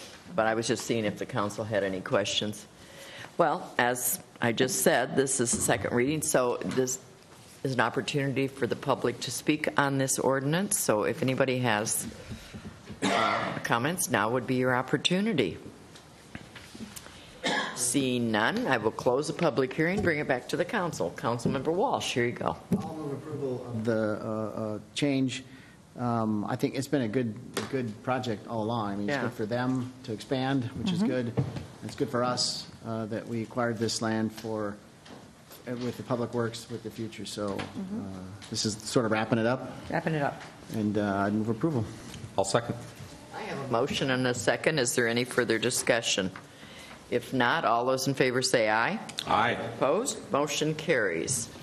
Moving on to 8B, first reading of a request by Mike Belts to rezone the property at 2105 First Street from B4 general business to R4 single family, 2-family residence, case number 19-5-Z. Thank you, Mayor and Council. So if you can go to that first slide, that just shows where the property is located. You can see it's adjacent to what is currently known as Don Julio's, right on 61 across the way from City Hall. And there is an existing house. Maybe the next slide shows it. You can see a house is currently on that property. That house was actually built in 1904. And so one might wonder, why is it zoned commercially? You know, back at some point, a previous council and staff at some point within the comprehensive plan made a decision to zone it commercial for future potential redevelopment, and seeing that as potential buffer from Highway 61. But this property has actually already been re-guided in our comprehensive plan that is currently being reviewed. So anticipating that this, there hasn't been any interest in a few decades for redevelopment of this area. It is re-guided right now to go to residential. So this, we would not need to make a change to our comprehensive plan because of that re-guiding, and this would be formally rezoning it. Now, we know that there have been some parking concerns at Don Julio's, and so the property owner who currently owns that entire parcel had approached the property owner, reached out had made several attempts to reach out to the property owner who actually owns a property for Don Julio's, and there was not any interest expressed in purchasing the western half of that property for extended parking. So, that was attempted, and certainly that homeowner is planning to stay, so there's no, there's an existing residence there. What was removed from the consent agenda, is if the council had an opportunity to read through that part of the packet, was consideration of a lot split that was already considered by the Planning Commission that would require some variances and was already approved by the Planning Commission. But at the staff level, we thought perhaps we would just bring that back instead to the second reading when we're considering the entire parcel at one time, and then it kind of makes more sense and comes together as an explanation or a narrative. So again, it's just first reading. We'll have another shot at it in 1 month when we bring it back to council for second reading. And just to summarize, it's to rezone it from commercial to residential. And certainly if the council has any questions at this time, but I know that our community development director will be even better prepared to answer any questions you have at the next meeting. Doing just fine. Council, any questions at this point? Otherwise, we'll bring it back in a month. Okay, I guess we're fine to move on. Moving on to new business. 9B, resolution authorizing employee insurance renewal. Steinecker. Yeah, Mayor and Council, I'll summarize. You received a pretty lengthy memorandum from our finance director. And if you have specific questions, I'd be happy to answer them. But just very in summary, you know, as indicated in the memorandum, all of our employees, as the council is aware, do receive group health and life insurance coverage as part of their employee benefit package. Each year, we have an employee health insurance committee, which is composed of representatives of each bargaining and non-bargaining group. They provide feedback and recommendations to the city regarding our insurance plan and respective coverage. In 2018, if the council recalls, we did complete an RFP to compare insurance coverages and rates through a competitive bidding process. And the insurance committee did choose at that time to change healthcare providers to Medica health plans for 2019 and accepted their improvements for some embedded deductibles and also for some additional specialty care services through both Mayo and Hazelton. So within the Medica parameters, the city offers now 3 insurance plans, or options for employees based on their needs and financial circumstances.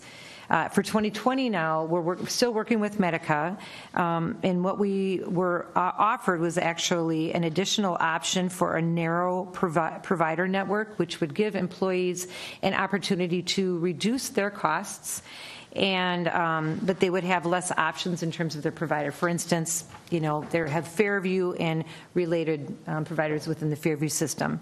That's a simplistic way of describing it, but it is a way to save some money, and some employees I know that will be thinking about that, but that's one way to help save on insurance costs. So that was new this year. But overall, the proposed insurance rates did raise in 2020 on average by 7.3% over all 3 plans. But for those that will be choosing maybe that narrow plan, we will see some more significant reductions. So what's not included in this memorandum is actually how this increase in costs would be shared between the city and the employees. We are in process of working with our bargaining units and our non-bargaining employee representatives to to go over and finalize that. That will come back to council for final approval. We have we have anticipated a cost by the city in our budget for 2020.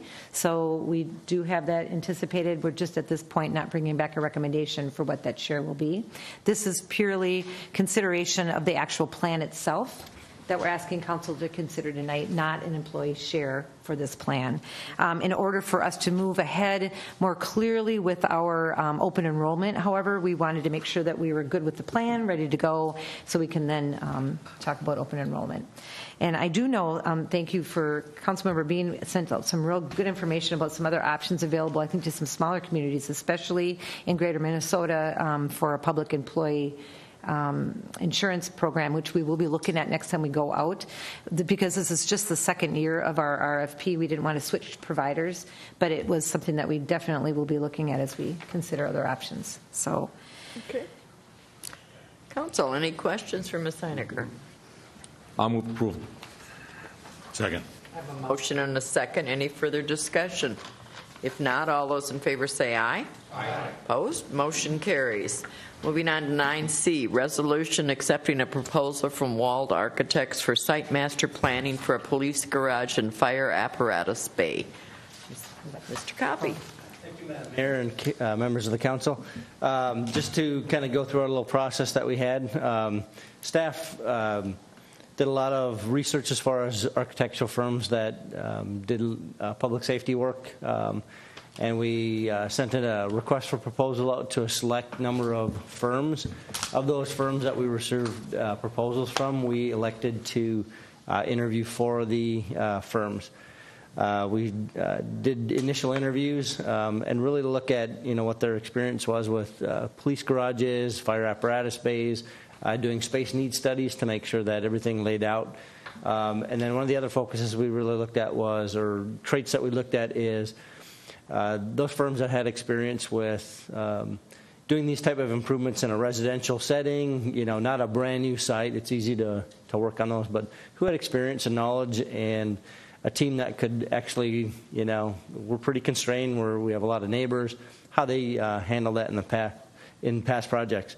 So of that, the committee consisted of representatives from public safety, fire, and police, Assistant City Manager Rick Juba, and myself, and our building inspections team, or our community development team.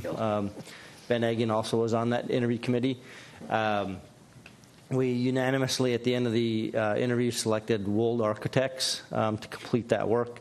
Really impressed with their team's cohesiveness. The same team had done many projects together, and really gave equal opportunity to both the fire and police side of things, and understood how they need to interact. And just an impressive background that they've provided to us. We do have a representative from Mold in the back if anyone's got any questions if we can move forward. We intend to have, approved by council, we intend to have a kickoff meeting October 23rd to move forward with this space needs study and site master planning for the fire and police garage and apparatus bay expansions. Great. Seiniger. Yeah, Mayor and Council, and just as a reminder to Council, and for those who are just, listening to this in terms of a project, we are limiting the project scope to be for a police garage and to an apparatus bay for our fire department to replace our existing one that was built in the 60s, and fire equipment, as we described, is getting bigger and larger. So it's an anticipation of that, and also some, there's a lot of HVAC, mechanical issues within our department relative to new standards. And I know we have a particular council member who could speak to that even better than I can. And one thing with Wold, I'll just add to that, is that they were able to demonstrate their ability to be flexible with that type of a build out, as opposed to a template on a larger full fire station or a full public safety building, because they're really not looking for that. We're really looking just to make some changes with our existing site and accommodate for a garage to park our police cars, and to we need to redo our apparatus space. So limited to that scope, and their approach to that was spot on. One other comment that I'll make is they were really attentive to, this is going to take a number of iterations to get to where we want to go. Their scope included that, so kind of, let's get it right. Let's get through. It wasn't limited to, you got under this plan, you have 3 iterations or 3, things to choose from, and that's what you got to go with. They really stress that they want to work with us to get a project that fits our needs. Okay. How many ice sheets will it be? No, I'm just kidding. Yeah. 4. Council, any questions? Well, I'll need a motion to approve this, if you are so. Move to approve, Madam Mayor. Second. I have a motion and a second. Any further discussion? If not, all those in favor say aye. Aye. Opposed? Motion carries. This is very exciting to see this moving forward. So moving on to the consent agenda. Move approval. Second. I have a motion and a second. All those in favor say aye. Aye. Opposed? Motion carries. Now we're moving on to item 11A, which is a discussion item between the council. So for all of you that are here in the audience about this, there will be no public comment tonight. You will just be, we are meeting for the first time to just be able to discuss this. So this is where we are tonight. So with that, I will turn it over to Ms. Einiger. Thank you, Mayor and members of the council. It is a unique, so typically, and I had a question, I talked to a few council members on a different occasion prior to the meeting tonight, and generally when we have an ordinance that staff is initiating, or if there's a council member that would like to bring an ordinance forward, we would bring the ordinance forward, and then we have public hearing, and we go through our process, and it's either adopted or not adopted. This has been a particularly interesting a process with this discussion related to VLAMO's recommendation, and So because it's not something that the research behind it and the staff, it wasn't a staff initiated necessarily, a staff initiated interest in an ordinance, but certainly supported to have that discussion. And the council hadn't yet had an opportunity to have some discussion about it. We are bringing it forward to the council just to lay out the information. But within that, I would like to say that at the staff level, we would recommend that we do continue to move forward with an ordinance process. Again, we're not making a specific recommendation to the outcome of that ordinance at this time, but we do feel that there is a considerable amount of science that Vlamo, I think, would like to present, and just background to what they talked about that led to their recommendation they forwarded to the City Council. And also, there's a lot, I think, of interest from the homeowners and others in the actual implications of an ordinance that would recommend, restricting motorized boating. So we want to make sure that that public discussion takes place as would be appropriate. But for purposes of tonight, I would like to provide the council just a bit of background. There may be some additional questions they would like us to make sure that we at the staff level can provide at the time when we introduce this ordinance at the next meeting. So I'll go through my brief summary, and then we can have a discussion about this at the dais. But so as the council is aware, Vlamo was actually formed back in 1983. It's a water management organization as opposed to a watershed district, which is distinctly different. It actually operates under a joint powers organization that encompasses North Oaks, cities of Wiper Lake, Gem Lake, Venice Heights, Lana Lakes, and Wiper Township. And it covers about 25 square miles in the northeast metropolitan area, so it's a large area that it covers. East Goose Lake, I think everyone here knows where that is. It does lie within Vlamo's watershed area. It is the watershed's most impaired lake. East and West Goose Lakes are connected via some culverts which run beneath the highway, which most of us are familiar with. Both are considered the headwaters of Lambert Creek and eventually drain into East Vadnais Lake, which serves as a drinking water reservoir for St. Paul Regional Water Service customers. And I know that in talking to both the residents and Vlamo, there's equal interest and love for this lake. So that's why this becomes an issue of great debate, I guess, relative to the impacts of any recommended ordinance. Vlamo's been pursuing methods to mitigate Goose Lake's impaired condition for several years. I know that also our Environmental Advisory Commission has had strong interest in this as well. They've done several things, including but not limited to drainage area work and bullhead harvesting with some success. In recent years, Vlamo's been working with Bar Engineering to study the potential impact of an alum treatment, and some of you may be familiar with that. More locally, I know Baldy Lake has undergone alum treatment maybe 5 years ago or so, and I won't speak to it any more than that, but it's not a new treatment. So after a considerable deliberation, Vlamo is now proposing an alum treatment for Goose Lake. The cost would be estimated at about $170,000 to be paid primarily through a grant. And then we do have some matching funds that would come from the city that we have put in our CIP at an amount of $35,000. So as outlined in the memorandum from Vlamo that was included in your packet, they are recommending that motorized boating be restricted for at least the first 3 years after the initial alum treatment. And there's information within the packet that describes the reasons why. I'm not going to get into the science. I'm not going to debate the science tonight, but that is their recommendation. The city would then, in order to make that happen, we need to adopt an ordinance in order to affect the restrictions.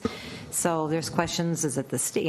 It is a state body of water, the DNR, but within that, those regulations and definitions, cities have the authority to actually regulate use on the lake. So that's where it lies. It lies with our council to make that decision whether or not motorized boating would be restricted. So we would need to adopt an ordinance, and as the council is aware, and also by, there's a lot of people here tonight, there's a lot of interest in this and some opposition from the homeowners. So having said that, we are prepared to bring an ordinance forward at the October 22nd City Council meeting that would then be a process. So that would just be us bringing forward the recommendation from Velamo. We would then have our first reading. So the first reading is basically going in more detail, and at that point, we would probably have a presentation from Velamo and or Bar Engineering to give more background, to provide council an opportunity to ask additional questions in preparation for a second reading. So that would happen at the first reading, but that's not the public hearing. So then there would be a month from then, so that would then be the second meeting in November. We would have our official public hearing, and at that meeting would be an opportunity for the residents to voice their concerns. And any time in advance of that, certainly we've received some emails already, and those will be part of our public record. And we would encourage residents to stay involved by sending emails or talking to your board representative. Mr. Walsh, who I know has already been very engaged in these conversations with homeowners. So with that, I did want to also remind council that Councilmember Jones has been on Velamo, I think, for 10 years? 12 years. 12 years, served as chair for a handful of those years, and is very well versed in this topic, so may have more to add. It's a bit awkward of a conversation because we're not calling forward anyone to speak to it directly, especially the experts, Bar Engineering, but certainly wanted to see if there's any additional feedback council had before we brought it back on the 22nd of October. So with that, I'll just see if we have any additional Councilmember Bean. Thank you, Madam Mayor.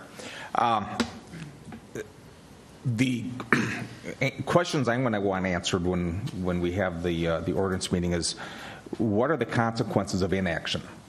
Or what are the consequences of delay? Is there a reason it needs to be done now? Is there a reason why it can't be delayed? Does it only affect that particular body of water, or does the effect transfer to the rest of the rest of the lakes? And then also, I drove the area recently, and I believe there's 19 residences. If it only affects those 19 residents and it doesn't affect anybody else, I want to know what those 19 residents want. Well, I can tell you. But yeah. But if there's a greater impact on the other lakes in the area, then that's definitely a consideration that I would want to take into account. So those are questions that I'll want answered at a future meeting. Thank you. Councilmember Edberg. Thank you, Madam Mayor. Similar to Mr. Bean, so we have internal consequences and we have externalities. And I'm fine if people want to suffer the internal conversation. If there's no external impact of high phosphorus in either one of the Goose Lakes, downstream or exterior to the lake, then I'm comfortable saying the residents can have what they want on that lake. But I'm not okay if high phosphorus there is impairing the water supply for other people, or if there are other off-site, non-localized impacts. And so knowing what those are, knowing the severity, the scale of that impact would be important to my conversation. I find it interesting that Velamo quotes research that home values are impaired. The communications from homeowners say they're just fine with the property values that they have, and they're perceiving action to be deleterious to their home value. So it's like we've got some, I don't know where truth lies, but I have a sense where the preponderance of opinion among the residents lies. So that's what I'm looking for. Thank you. Councilmember Walsh. Well, thank you, Madam Mayor. It's interesting because, when I started learning about this issue, and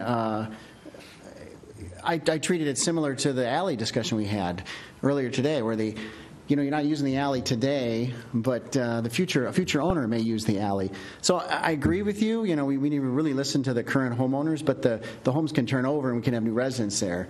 And so I'll just give a little bit of background on it. I mean, I think Vlamo's doing their job. I think they're looking at their whole area, and this is the #1 impaired water. I think the lake belongs to the community, and the homeowners on it have unique interest because their property's there.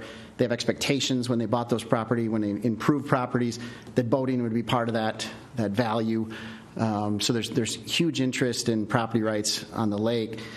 I'm an alternate to Vlamo, and so I actually, by luck or good fortune or interest, I got to be at the meeting where this was discussed in subbing in for Councilmember Jones. So I'll just tip my hand. I'll just tip my hand because you're looking for impact. I don't know if you're looking for. You said you're going to bring the thing forward. I don't know. I guess we can do that. I don't know. I'm going to vote no at the moment. I guess I'll certainly listen. But knowing what I know now, there's a desire to clean up the lake. And when we first started talking about it, I thought, okay, if the alum treatment works and requires no boating, because it's a very shallow lake, so if you think about boats and motors on it, it's going to churn everything up, and we'll get into the science, I'm sure, when we do this. I was prepared, and I told the residents this too, that there's some restrictions would be in order to get us a value of some years of a clean lake, a 1-year thing maybe, that's kind of where we started. But where this has gone at the moment, and you'll see this if we bring this all forward, is we're looking at multiple years of no boating. And just, in my opinion, not enough benefit, not a long enough benefit. It's a temporary treatment. It's not a permanent treatment. And I think we'll get into the science of the questions you guys asked. Those are questions I asked at the Vlamo meeting that night, is just what's downstream, how is it affecting things, and I think we'll get those answers. But at the moment, my read on this is that the cost-benefit analysis isn't there for the cost of loss of boating, loss of the property value for too long a time. 3 years probably, maybe even more if the testing it shows that we need to do it more, for not long enough of a return. And then maybe we got to do it again. Maybe it doesn't even work. So in the meantime, in those years, I think the residents, I've spoken with them a couple times, there's a real willingness for the folks that live on the lake to do something and to work on cleaning up the lake. And there are other things we can do, not as dramatic, obviously, but there's a willingness there to do that, and maybe in the ensuing years as we go forward, new technology will be available. We talked a little bit about the lime treatments, and we'll probably get into that too. It's not maybe there now. Same problem as alum treatment. It's not what? Same problem as alum treatment. Just whether it works. It's just cheaper. Yeah. So there may be new science. I just think at the moment the cost benefit's not there. I mean, I wouldn't even waste the time on the ordinance, but that's not my call. That's the mayor's call. So you want to go forward with that? Well, you're looking for feedback. I guess that's my feedback. That's where I'm sitting. Anyone else? Yeah, Madam Mayor. One thing I want to make sure, just for the homeowners, don't shoot the messenger. This is our job as Vlamo, and as talking as a representative of Vlamo. If you read what our mission statement is, it's supposed to improve the water quality as it goes out of the watershed and or organization area. So if we don't do our job, what are we there in the first place for? So with that said, the request from Vlamo is certainly legitimate. Can understand the restrictions that would concern the residents, homeowners on the lake. It makes sense.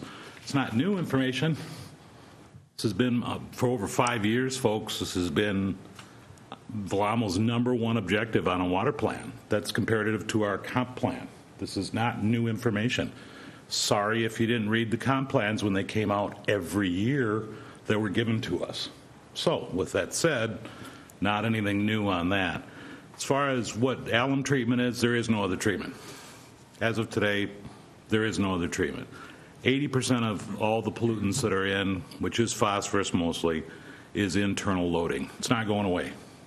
We can spend 10 times the amount of money that an alum treatment on the other 20%, stormwater prevention, other things, native plant vegetation, storm treating, and there is other projects that are still going along. This isn't going to stop. Polar Channel bank treatment, treating upstream to Oak Knoll Pond. There's a test going on there with spent line treatment. But basically without alum, and then you've got if you all know, if everybody's smarter than the folks that work for Vlamo and Bowser, which is the Board of Water, Soil and Resources at DNR and MPCA, say this is the way. If we want a clean lake, this is the price we pay. And the request is For, 3 years. That's what it takes. That's the type of lake. Every lake is different. It's going to take 3 years. Now, we don't have to treat it, and that's fine. Just FYI, what's the risk? What's the time factor? It's called blue-green algae bloom.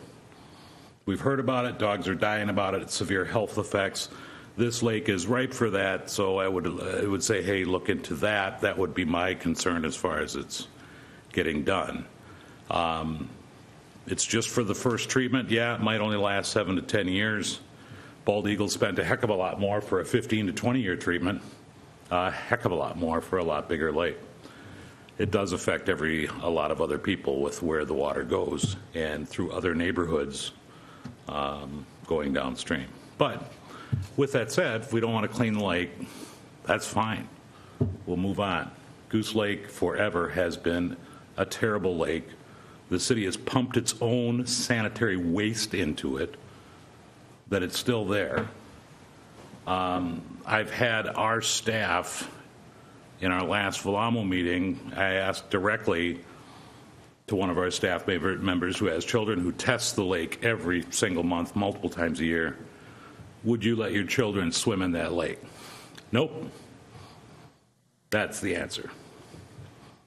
Mark Birch, our former city engineer, seeing the same numbers. Would you swim in that lake? Not with my mouth open. So if that's the kind of body of water that we want for the gateway of our southern entrance to our city, great. That's where we're at. And if you don't do it, I mean, part of the problem with the restrictions also, motorized boat, not saying full motor restriction, could be partial, but it's like, what do we want to do? The object is, how can we monitor it? How can we enforce it? Like a no-wake zone, it's not going to be monitored. There's no way we can police that. So that's my comments, that's my feelings. I favor at least the consideration process and would respectfully ask the council to move forward with the process, no matter what the result is. Okay. Well, I'm listening to both sides of this issue. The fact that they're talking 3 years of no motorized boating on a lake, that's tough. It really is. I mean, it just seems to me,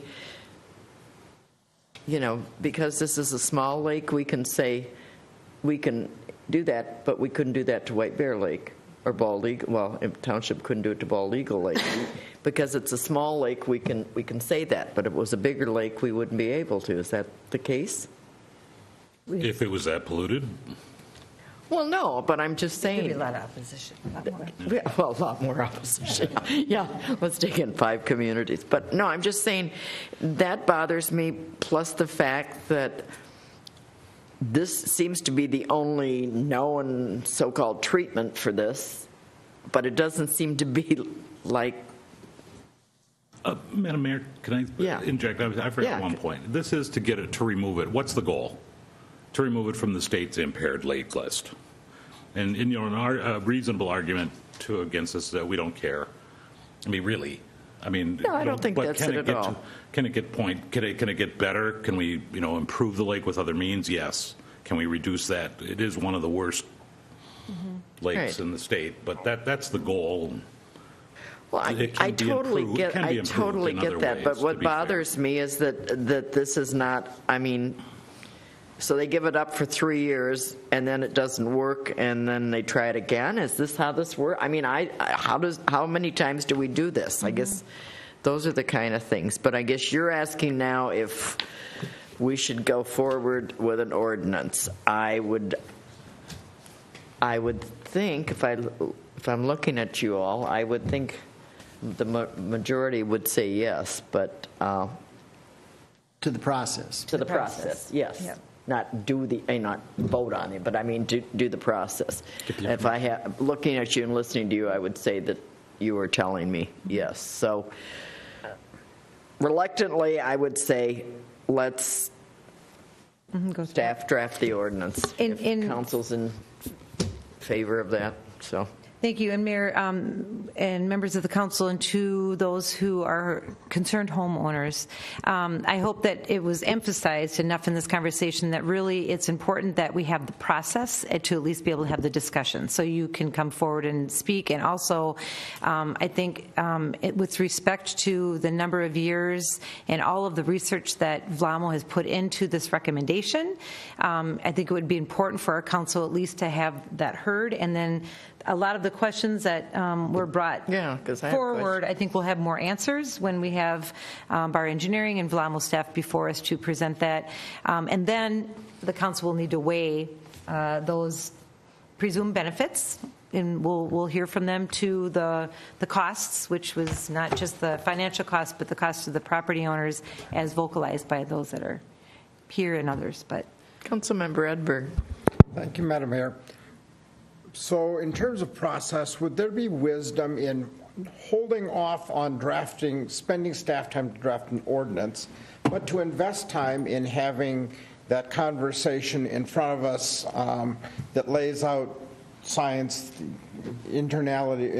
externalities, other impacts, and that we actually do our listening first and then make a decision to invite an ordinance? Might that be at least modestly more productive? Mm-hmm.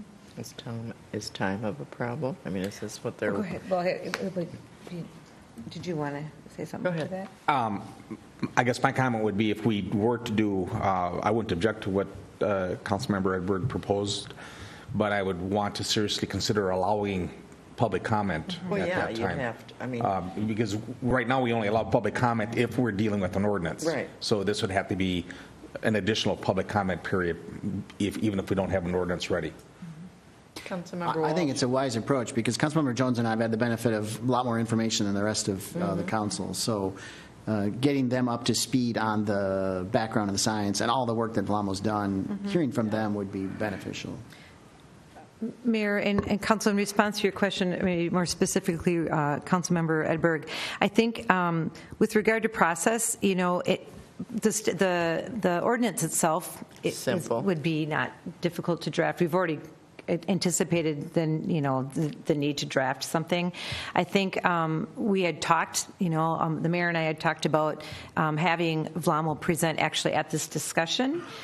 We also recognize that with this process we have a lot of concerned neighbors, and then the imbalance of having VLAMO present without them being able to respond to some of the presentation we said no. Didn't feel right. So that's why we kept this at the council level, and then instead putting together an ordinance so we can open up that to a public process. We're prepared to do that at the staff level, but even if after all that discussion, council wants to delay a decision on it, we can. If it's like, well, we're not prepared to vote yes or no, we can certainly extend that. But we're happy to put forward, an ordinance to at least be discussed and debated. Okay. All right, I guess we'll go that route because that way everybody gets to speak. I think that's an important piece, and we'll have the information and people will be able to come forward. So I guess we can look for that. So what are we anticipating time-wise? We will bring an ordinance for first reading again. For those of you who want to track this, will be at the next meeting. October 20th. But the public hearing would then be held at November. I agree with you, Kevin. No, our normal ordinance process where we tend not to ask questions, gain information at the first meeting, I don't think that works for this conversation. The basis for me suggesting was that we, indeed, as Mr. Walsh suggests, there's at least 3 of us that have not grappled with it. Let's have an information conversation, and I actually would prefer not having an ordinance in front of us. That's my individual, but decision belongs to the council. Member Jones. I agree. I completely agree. Just getting the facts up front. I mean, if we want to have an ordinance in front of us, fine, but let us have a public hearing at that first time where VLAMO gets to respond, the residents get to respond, and then they both have a month to respond to each other. I mean, residents can call Velamo, can call staff. We I think do that's that now. the fairest. Well, we really don't. We read the ordinance and then we shut it down and we go 2 weeks later, here's the discussion. I mean, and then it's right there. The gun is locked and loaded. I don't like our ordinance part of this process, just FYI, because it's just, here it is. We did it tonight. You guys saw it. Hey, we're going to have an ordinance change. Boom. A month later, we come back and talk about it, and that's when the public hearing happens, and it just seems awkward every time we do it. Madam Mayor. But anyways. And Councilman Jones, just as the ordinance process is established so that we can make sure that we notify people through public notice. No, understood. So, It's just, but we don't, the lack of having the discussion and the meat of the object, I mean, doesn't benefit my argument to what I'm arguing for, but I think is it important to bring forward more information earlier on. Mayor, members of the council, so I'm hearing two things. We could do one. We could introduce an ordinance at the next meeting, and we could.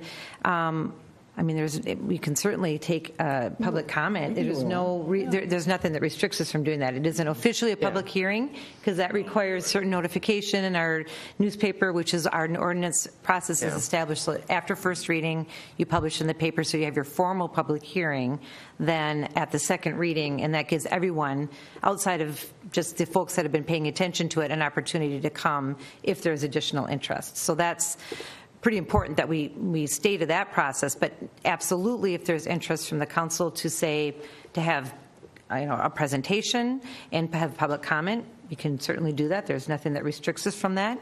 So that would be one. Or if the council would prefer not at all to consider or have any introduction of an ordinance and instead invite Velamo and our engineering to speak to it and then ask for comment from the residents, we can do that before we even introduce an ordinance. That is another avenue. And staff is prepared either direction. We felt it was just important to make sure that there was an opportunity when one body spoke for the other to respond in whatever format that is selected. Okay, that's what you want? So, fine. So would you prefer that we bring this back as not as an ordinance, put it on for discussion with Velamo, and then open it up to public comment, which is generally not what we do, but we can? Yes? Yes. My preference. Okay. It's okay. That opens up all our ordinances. And we're going to end up like that. No, you can do what Mayor you want. and Council, and I think one thing that the mayor had won't do that. expressed concern, but correctly so, that we typically under discussion, we really do keep, it has been our process as we run our agendas. Discussion is really meant to be something. Because this is the only time we can discuss it. They can discuss things without really inviting up public comment, and it's a council's opportunity for exchange. That doesn't mean the council can at any time make an exception, but it is our general practice when we have items for discussion that we don't have public comment because it's their time to kind of talk about an item. Okay. But clearly for this particular item, I think there's interest to open up some conversation before introducing an ordinance, which we will then put on the agenda. Doug's gone the 12th. We got Okay, it. we can Do do we it at do we have anybody between now and the end of the year going to be gone? So we may have to juggle dates. Okay, that's good. And Mayor and Council, my thought would be that we would place this on the next. The 22nd? The 22nd, the next agenda, because I know Vlamo's pretty prepared. I packed think agenda. the residents are interested, and I think that there's a grant application that their timing is of concern. I was wondering if there was a timing. Yep. I think we should keep it moving. Okay, so the 22nd, and then the second would be the second one in November, a month later. And I believe the direction, as I understand it, will be just under discussion. We're just doing discussion. Forget it. We won't get it done before the end of the year. Okay. No, it can't be. Time-wise, we can't. Okay. So just so you're aware, this pushes it into next year. Okay. Well, is there any... But if there is interest in bringing forward an ordinance, we could have that first reading on the 12th and have final adoption at our last meeting in December, which is the first meeting of December. Good. But the ordinance in front of us on the first meeting makes no difference to me. I mean, have the ordinance there. To me, that doesn't matter. But what I would like is what we're asking for is the public discussion, the input from Velamo, get us that information at that point. And then we'll have the actual public hearing at run the the same second one, but we process. already have had the input, so we have all that information. And I guess that's what I'm asking you, Madam Mayor. It is your meeting, and I Yeah. respect that. No, it's fine. That it's like, allow that to more interaction and information to be exchanged ahead of time. Well, and you know, there's a lot of science to be considered, and I think that's important, and I think it's important to hear what the homeowners are saying. Yeah, the residents. And it's also important to hear what Valamo's saying. So I think the more information we can get out there, the better. Early, the better. So let's do it that way. Okay. Discussion. Okay. Got it. Well, with Discussion on the 22nd. With an ordinance in front of us? I don't care either way. That's it. Why not? I mean, are you after the fact, Mr. Edberg? I was preferring not, but you know, it's like so long as we have the discussion, I can deal. Have an ordinance. I prefer not, but we're going to end up taking a test vote here if we could go on. Yeah, I know. Maybe you just need to lead and tell us what you want to do. That's the point, too. That is the point. If you folks, why have go through the process? If the council right now, as we sit, say don't direct it to ordinance, then why concern the residents even more? Why?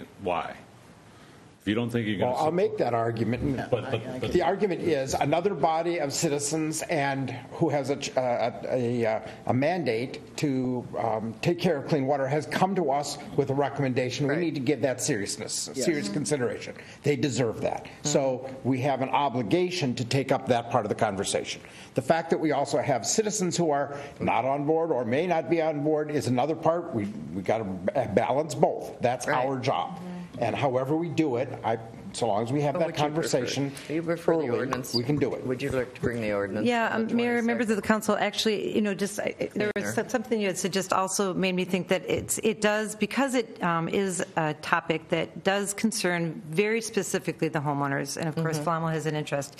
There is some broader interest in this topic, and through our ordinance process, we would then be required to, you know, put in a public notice in the paper, which would invite others who may be interested in participating in this discussion to the discussion. So I would advise that at our next meeting, we introduce an ordinance and we do open it up for Let's just do it. Presentation and public comment.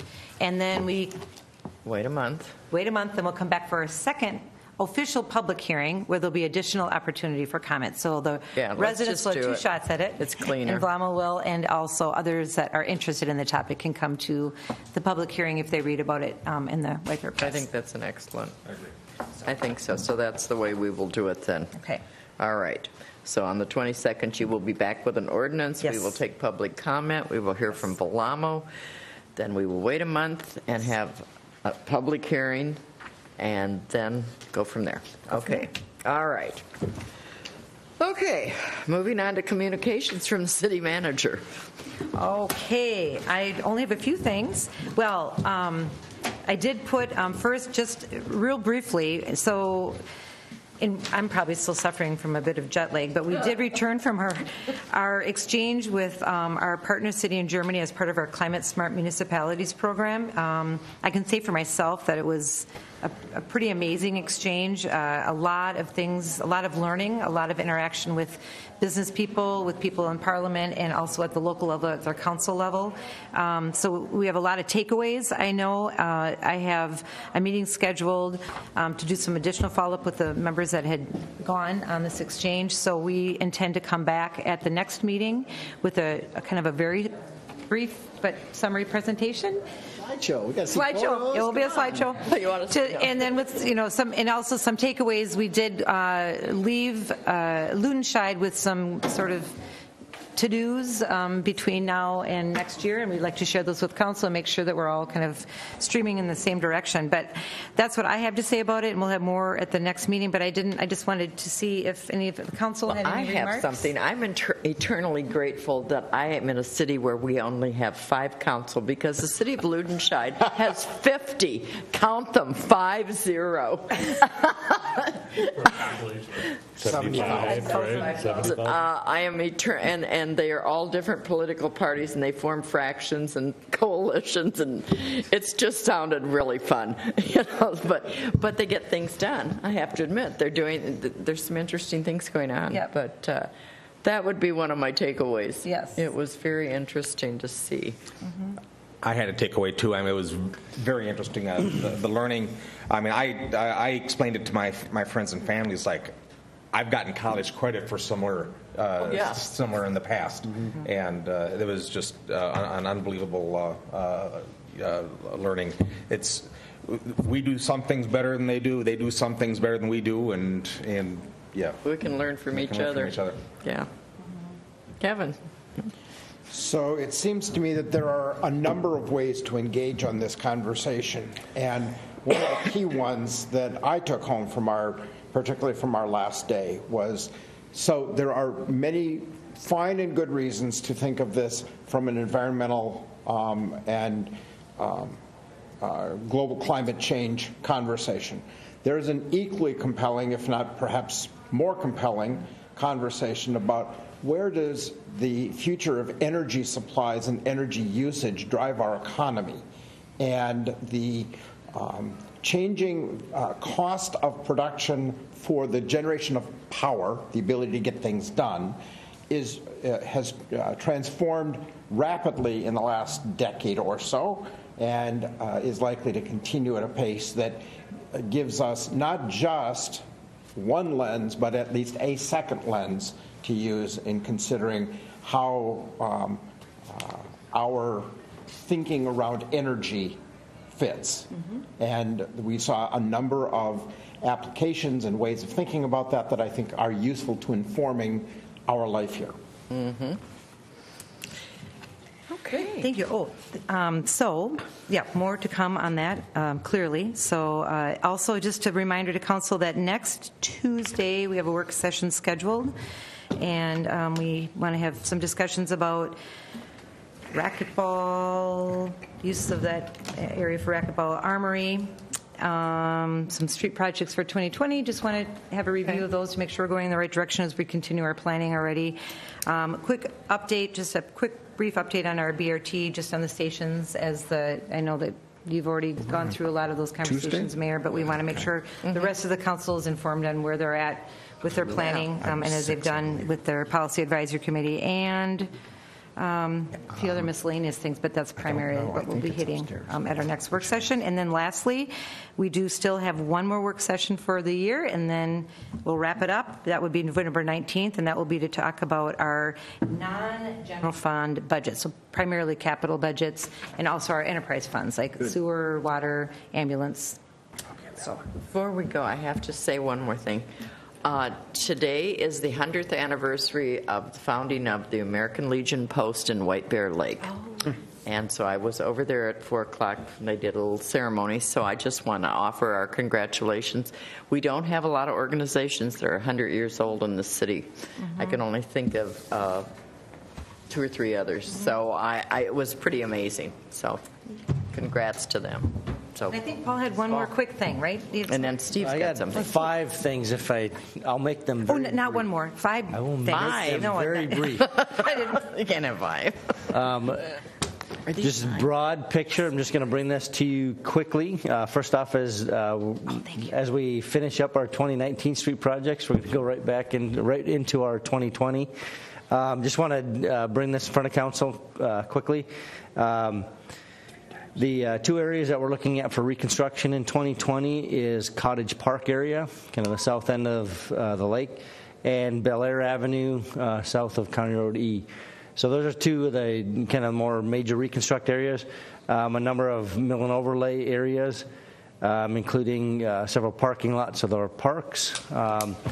2 things to note as far as that are always a little bit controversial is we're looking at continuing sidewalk on Bel Air Avenue during the reconstruct. There's kind of a whole host of different patchwork of sidewalk along Bel Air as it exists. We'd like to fill in the gaps and complete that segment. Also in the comprehensive plan is a sidewalk along Elm Avenue. This is a mill and overlay area, but is an area that we'd be interested in moving forward to look at adding a sidewalk there. We're doing, in 2020, we're proposing about 1.2 miles of reconstruct and 3.3 miles of mill and overlay projects. This is consistent with the capital improvement plan that we brought forth to council earlier this year. One thing I will note is that we did decide to remove the downtown parking lot areas this year to allow for a little bit more discussion on what it's going to look like, where parking is going to be, any other changes that we need based on input from the downtown area itself. So take a little bit more time just to make sure that we're doing it right. And also some of the I just had a whole host of things going on down there, and again want to have that ability to interact with those businesses and make sure that we're meeting their parking needs. So. And we'd bring that back in 2021 along with the streets surrounding the downtown area as kind of a complete package, and see what we need to do. Some of it even includes some of the stuff that we learned from the Climate Smart with the lighting, and we're working with the U of M students on the trees and things like that. So there's all kinds of things that we need to look at. And we didn't warrant that, moving forward with a 2020 project would be appropriate. One other thing as far as...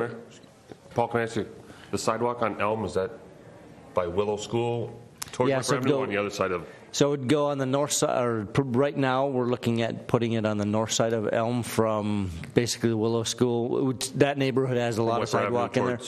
And it would go all the way to, and I'm going to mess it up, so from White Bear Avenue over to, what's the east boundary over there? But to Willow Avenue or Orchard. Willow Avenue. Or Willow Avenue there, yeah, Willow. So we'd complete that segment. It's as we've looked at it from a comprehensive plan and just studying the area, it's really appropriate to put that sidewalk in. North side of the road, did you say? North side of the road right now looks like the most appropriate location. We'll have with the neighborhood meetings, we'll be able to interact with the residents and property owners along there, do more work. We're finishing up survey work for the area, so we'll be able to look at it in more detail. I just wanted to let council know that those are upcoming projects. Okay. One other thing to note that we've been working with Ramsey County as far as some turnbacks. One of them upon others, but one of them being Long Avenue. That's been a interest of the city to move forward with that. Some of the other ones, South Shore Boulevard, Hoffman Road, have some other implications with the trail projects that are being proposed. So those will kind of a lot more questions to be answered yet. But one that Ms. Heinecker and I have talked about is Long Avenue is one that makes a lot of sense for the city to potentially take back. So we're starting conversations with the county to see what that might entail, to potentially move forward with a reconstruct project in that area as well next year.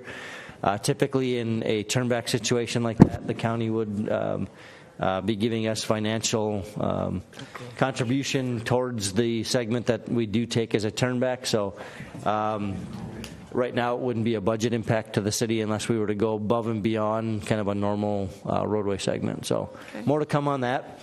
Another couple little quick items. One is if you see anything happening over by Tallies, tomorrow morning, tomorrow afternoon sometime, they're going to be temporarily moving the fuel tank. Partially for some work that we are doing. We need to, our park staff is going to be rebuilding and replacing some of the timbers in the retaining wall and getting that shored up, cleaning that area up. Then Tallies will be putting that fuel tank back either this fall if it works yet, or potentially next spring.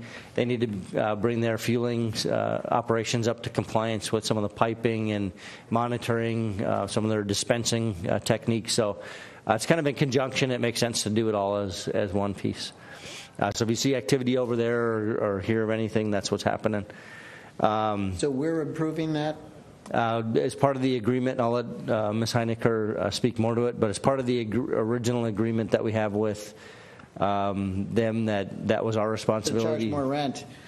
So, Yeah. I think I moved. I think I made that motion. That's your award. Now we're improving the property for the move. Huh? Told you so. Jim. All right, never mind. Sorry. All right. So just an FYI, in case council gets any questions, comments, or thank you for things the from heads up. residents. Two last little items. These will be really quick. We also reinitiated activities with Shorty Elliott Hendrickson on the Centerville Road water tower. Past staff had entered into contracts to move forward with the painting. Again, we've included that with the capital plan for the 2020. It's important to get going with that early because we have to coordinate with the carriers that are on that tower, as well as Ramsey County has a 800 megahertz antenna on that water tower. If we don't start it now, we will not have it as a 2020 project. It takes that much time to coordinate. It's also important because of our, again, like our road construction or whatever, we have a very short window to get that type of work done. So it's important for us to get that bid yet this winter so that we can move forward with the spring 2020 project. Can I just Paul, just to remind the council, so that project was actually slated to happen this year. Correct. So as you council may remember, Mark Birch had begun working with SEH prior to his retirement. With all the transition, we asked that SEH just stop in its tracks and let's just give it another year. But it really is a project that as long as I can remember, there's been conversations about repainting. It's not glamorous. It's expensive. We've talked about it, in our work sessions about the need to get it repainted. We don't actually approve our final budget, of course, until the end of the year. But in order to affect this project to happen, as Paul described, we need to start again working with SEH, recognizing that there may be a change of heart, and we can always stop them again. But correct. We're just moving forward as we can permanently. One other thing, it can be a glamorous project. We do have the opportunity to choose colors, to redo our logo. So, hey, Birch will do that for us. He loves picking colors. Yeah. Let's bring it back. I have, in my career, have learned not to choose colors, to let others choose colors. It's good to know what you're good Just at. like Birch. Far from an artist, so I will let somebody else decide what logo that we need to put on the. I'd like to recommend a green bear. Oh, wait, we've got a picture of a green bear. Oh. So don't worry. Yes, right. We do. So we'll get further council input on colors and logo and things like that, and what type of font we want for the the White Bear Lake logo on there and stuff. So we'll have more to come on that. But wanted to let you know that we are moving forward with it. And lastly, we will be beginning our 2019 sewer lining project. The reason I like to bring this up is one of the areas that we're doing this year is along Highway 61 south of County Road 96 on the east side. So we will, during off-peak times, have to do some lane shifts or lane temporary lane closures. So we'll do those in off-peak hours, but they will need to do their setups to be able to do that work along that sewer line. And lastly, is just for those listening at home, or council, if you get any complaints, there's oftentimes a little bit of odor issues that people will complain about. So if you do get calls on that, that is what that is. So. That is all I have for this evening. That's a lot. Yeah, busy. Steve, did you have something? I just had a question on the work session for the 15th. 6 o'clock here, or are we Boatworks, or where are we at? 6 o'clock here in the expansion area. Expansion. Thank you. Okay. Yep. Okay. Well, with that. So moved. Second. Oh, good. They anticipate my every command. All those in favor say aye. Aye. Opposed? We are adjourned. Thank you. Good meeting.